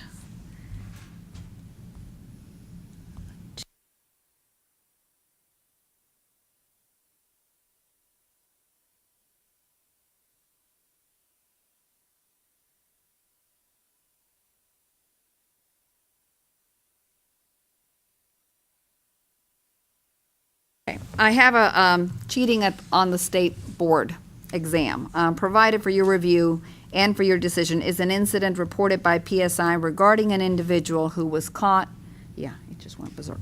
Caught cheating on his theory exam on January 28th of 2014. The material he had was confiscated, and it's been sent to us at the board. He had failed previous exams, so part of the material that he was using was the corrections from his previous exams. He had a book and notes. The individual was able to complete the exam before it was caught that he was cheating. Therefore, he passed with a score of 73. And that's his picture in his PSI exam. The next item is the report from PSI that shows the incident, again, the date, the time, his name, and under additional notes is the full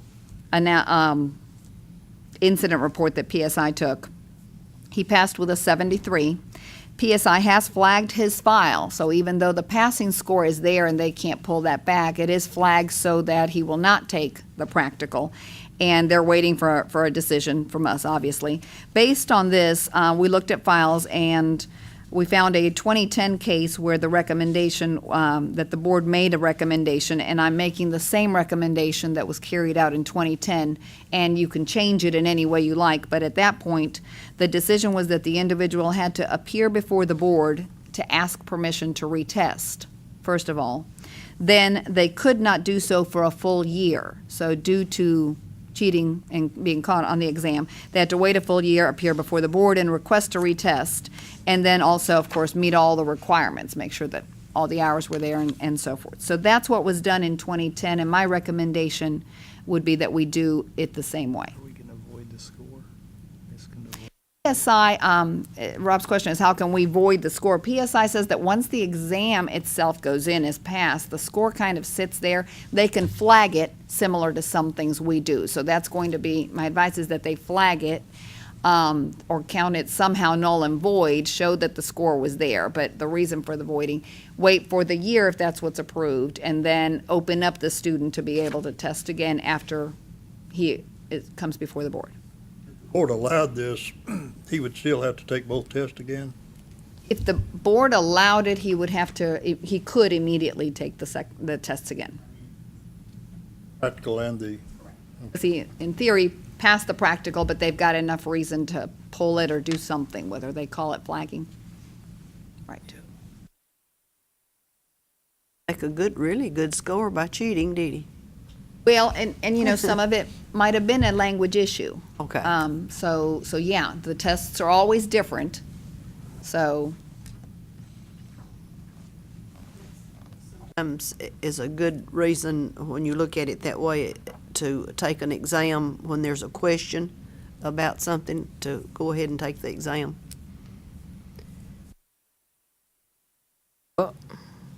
I say he has to come before the board for sure, and then, you know, I remember the one where we said they had to wait a complete year, and I'm pretty sure we said a year from when they appeared before the board, because you don't want him to appear next December and then say, it's been a year next month, and I can retake this. So I would say he must appear before the board and then cannot retest for a year from the date he appears before the board, if we choose at that time to allow that. That's a motion. Okay. Do I hear a second? Seconded by Ms. Smith. All in favor of the motion, say aye. Opposed, nay. Ayes carried. Perfect. Okay. Next is what we had talked about, I believe, at the last meeting, maybe even the one before that. The field trip requests come into our office, and Betty handles and keeps up with them and then hands them to me to submit, and they come in every which way. And so we had talked about possibly doing a form. So on your iPads for your review and approval, and if you see anything I missed, please let me know. I'll be happy to change it. Is the form we are thinking of having schools, whether it be the instructors, the school administrators, submit so there's consistency. They will be able to submit it directly to the email at the bottom, cosmetology.board@tn.gov, which is our main email address. They are logged and tracked for how quick we respond to things.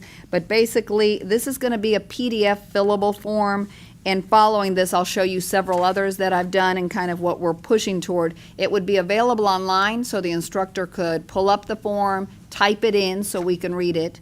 We're asking for the specific things that we need, which is the purpose of the field trips, sometimes that's left out altogether. We're told, how many went, and we miss what they're going to go do.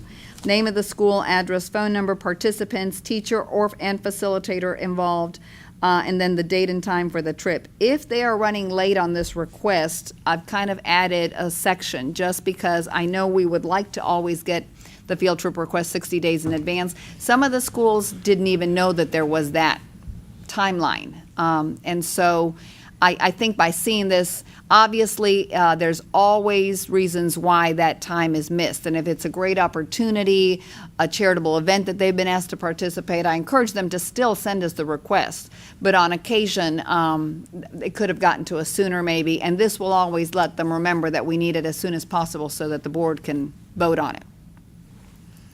So if there's anything you see that you would like changed or that I've missed, please let me know. Again, the thought is they'll complete this online, email it to us, and so when we present it at the meetings, you will see their application. I won't be doing that spreadsheet with everything. So I'm hoping that that'll go a little bit smoother. Does it need to have anywhere, how many hours they're requesting to get credit for, and for this trip, or will we just figure out the times? Date and time right here. Okay. The date and time usually does it, Okay. but I can, add a field for exact hours you're requested. When they travel out of town, like the Atlanta trip, I noticed that they always put, we want 16 hours because, you're flying, you're doing all these things. Generally, those that are visiting salons or doing other things, they don't. They just put from 1:30 to 3:30. And then that should match their hourly monthly request. Because on this form, date and time, they might just put the starting time or what time they're leaving to go on that trip. I'm not sure. I wish I had known you were doing this.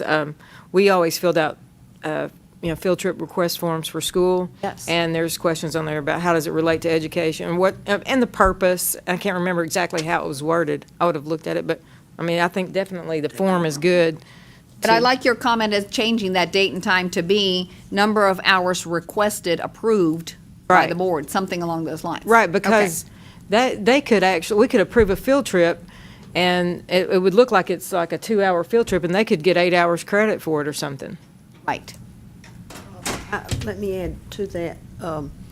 I noticed today, say in my county, for instance, they were requesting a field trip to go to the beauty supply in Nashville. Well, you're passing up numbers of supplies to come to Nashville, which would be a 2-hour trip versus 1 hour.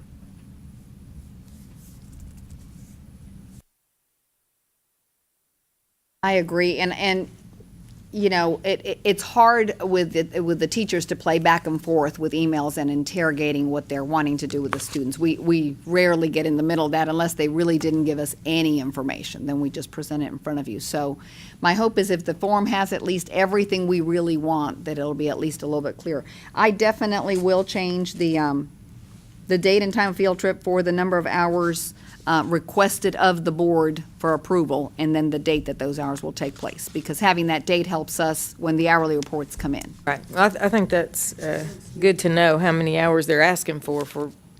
Absolutely. Is this okay for the board to vote on a motion to accept this? I still have to submit this to get an IN number just for, we track all the forms that are issued and then put it out, or would you like me to make the changes and present it again in March?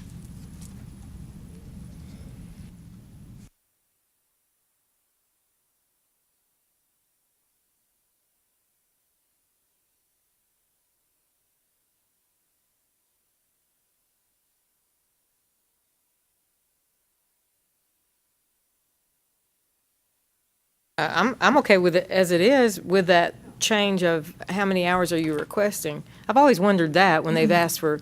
Yep, you're absolutely right. Okay. But I don't know if I'm missing anything else. But it's a good idea. So you want a motion on it? Please.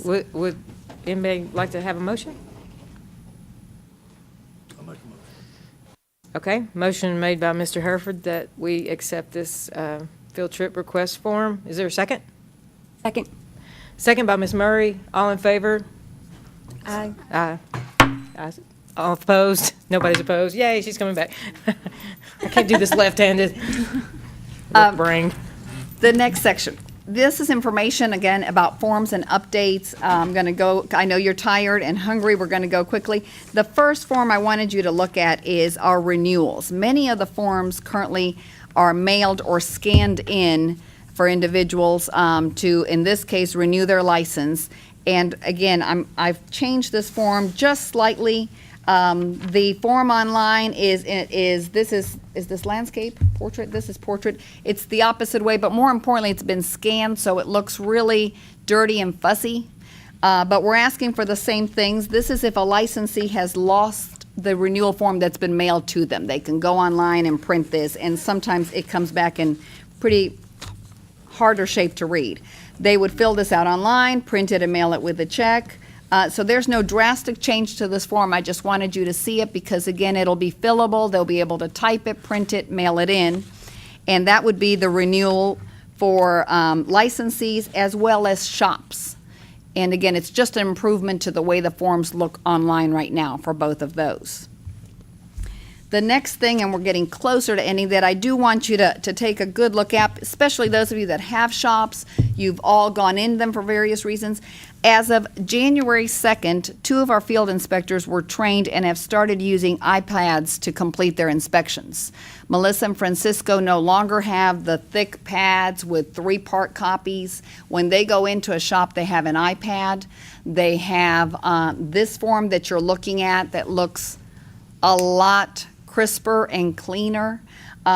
They check the boxes at the very bottom. The shop manager that is there and helping with the inspection signs with a stencil, and then each of the inspectors at the bottom have their signature as well that they add.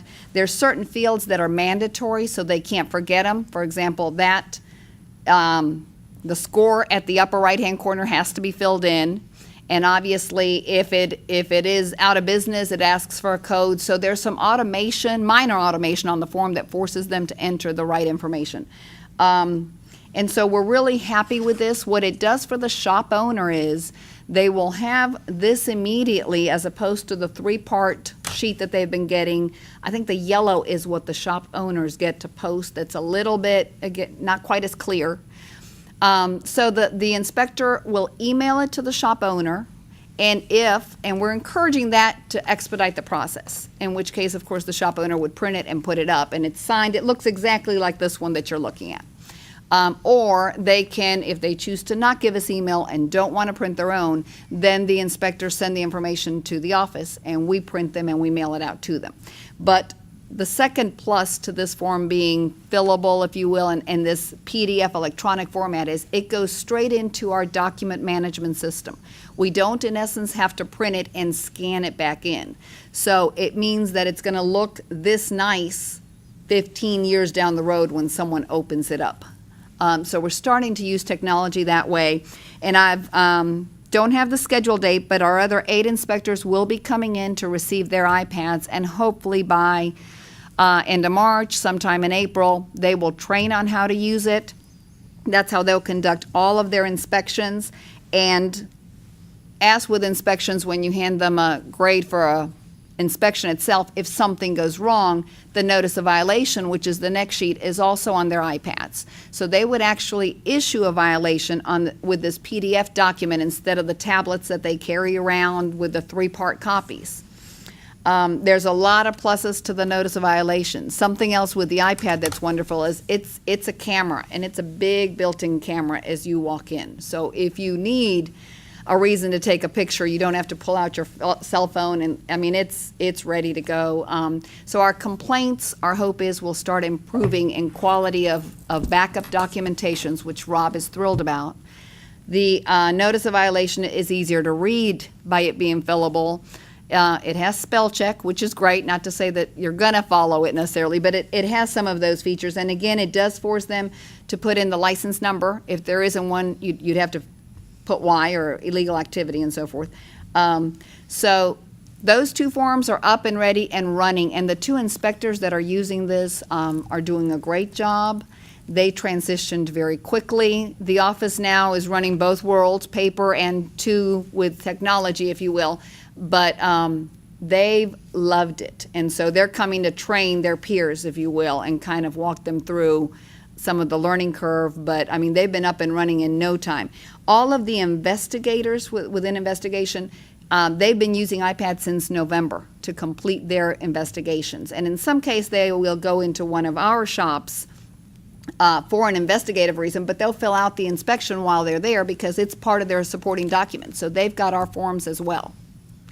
Any questions regarding these two forms that you can think of? We want shop owners to know that this is coming, so we will do an email notification and take advantage of that system that we have to let them know that their inspectors will be coming in and will hand them an electronic version of their inspection, that it is absolutely what is going to be used. They can print it and post it. Very few have said, well, I don't want email or I don't want to print it myself, but they still have the option to wait and get it in the mail from the office.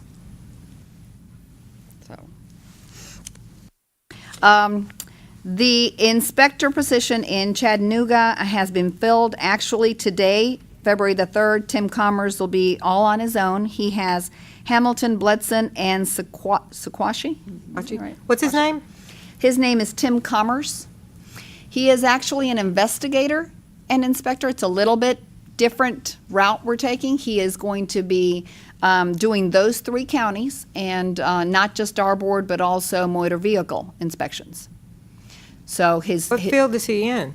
he is retired because he doesn't directly report to me. He's retired police officer, I believe. All of a lot of his experience is in auditing and inspecting and doing this type of work. So, do you know where he lives? He's in Chattanooga. Oh, he is? Okay. Yeah. Oh, yeah. Yeah, Tim Commerce. I can have him, if because he'll be doing schools with you. He actually, on his first week of training, got with me. to. Oh, I'm sorry, not with you. You're right. Chattanooga, whoever. Yeah, with Jim. He'll be doing schools. He's gone to a school. He took advantage. He trained with Terry Barnes. He went to do a school and then opened 4 or 5 shops, as well as one of the prisons. Bledsoe County had a program that they wanted to open, and so he kind of got hit with everything during that week. He's inspecting all for cosmetology and motor vehicle? He will have motor vehicle shops as well. I hope he doesn't get them confused. Yes. Crazy. No, I think we're a little bit different. But he that's sleep? that's the reason he only has those 3 counties. But what it's done, and your last document is the full map we'll talk about for the inspectors. But what it's done is now all of the areas that were unassigned have been assigned, because after completing 2013 and looking at the numbers and how many shops the inspectors could do, it was definitely doable to separate the areas, and these 3 are going to stay with Tim, and then everything else now is assigned to an inspector based on either a smaller area and more number of shops, or a larger driving area and less shops. So that's kind of what we've done. The last thing on your iPad is that it's the map of all of our inspectors and what territory they've got. This is what they all received just a week ago. We have over 87% of all the shops in Tennessee. That's, at the date I ran reports, 11,212 shops between barber and cosmetology. And that's a lot of shops. That's not even the schools. 11,212 between the 2 boards, because remember that all our office and the inspectors do both boards. Obviously, I think close to 9,000 is what cosmetology has. But we've divided those between all of them, but when I compared and did statistics for 2013, over 87% have been inspected in 2013, which is fantastic. I mean, the goal's always 100%, but it really is bringing all of our shops at a fast pace to current. The 11.5% that's pending, we're dealing with, and we're hoping to follow up very quickly. A lot of those might be out of business even, and so we do the proper paperwork. So we'll get there pretty soon. Yes, Ms. Conley? Is there any way we could get a copy of this map? Yes, yes. I will print that in color for you all for March. That would be wonderful. Absolutely.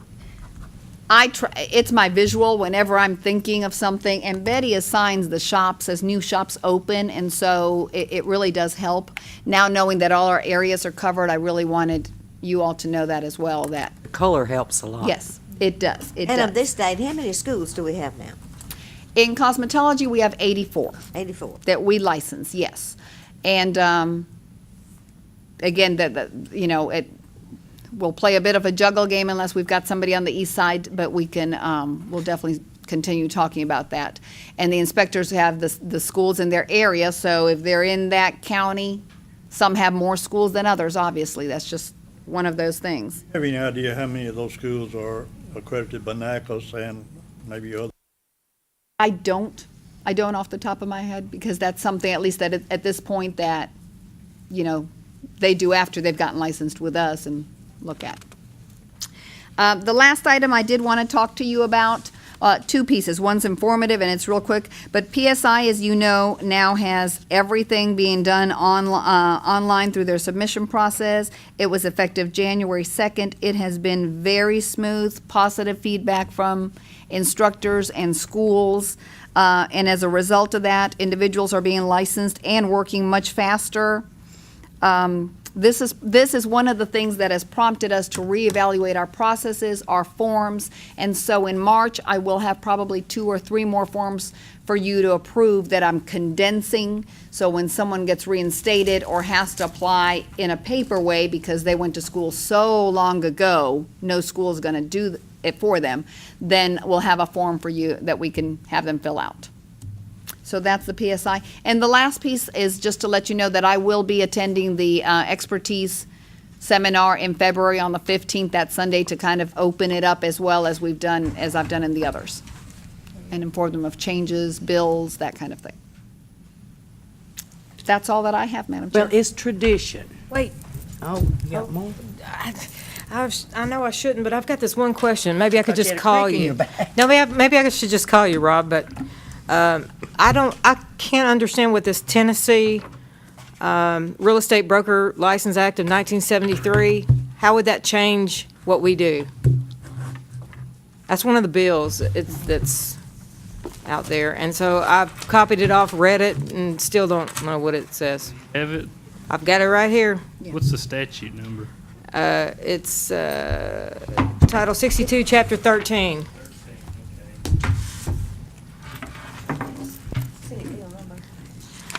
I don't have that. I don't know, it's one of the ones they mentioned earlier.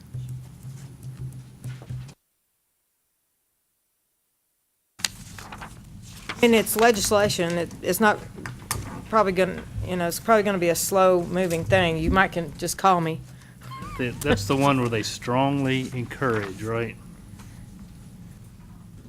And that where they When we're strongly revoking encourage? or suspending or whatever a license, that we follow the Tennessee Real Estate Broker License Act of 1973. Okay, they have their own statute for notice and hearing. What we use is the Administrative Procedures Act. We don't have a statute in our board that tells us how to handle complaints. But that particular commission has time limits on how soon somebody can be notified there's a complaint and when they can respond. For instance, their law says the accused applicant or licensee shall, within 10 days, file with the commission the applicant's or licensee's answer to the complaint, a copy of which will be transmitted to the complainant. Well, we already do that. We just don't necessarily do it within 10 days. Theirs is in the statute, so they got to do it within 10 days. That's what I was wondering. What does it change about what we do now? They've got they've got some statutory requirements here, and I could send you the statute if you want to see it, if you don't already have it. But particularly the statute that they want us to emulate. Do you have a copy of what that statute says? I think I do. I'll show it to you after the meeting. 6213, 313, 6213. 313. Oh, no, I'll get it. I'll copy that off then. Okay. And the link to it is on our website. Okay. Okay. Any more business to come before the board? Well, it's tradition, your first day at our meeting, the new person has to say, make a motion, we adjourn. I make a motion, we adjourn. Do I hear a second? All right. Motion's made by Ms. Murray, seconded by Ms. Williams. We adjourn. All in favor, say aye. Aye. Opposed, nay. Adjourn. We welcome, of course, we've been welcoming you, Courtney, but we welcome both of you and welcome you. Thank you. Thank you. I had a good friend in elementary school named Lisa Murray. She was Oh, one of my really? best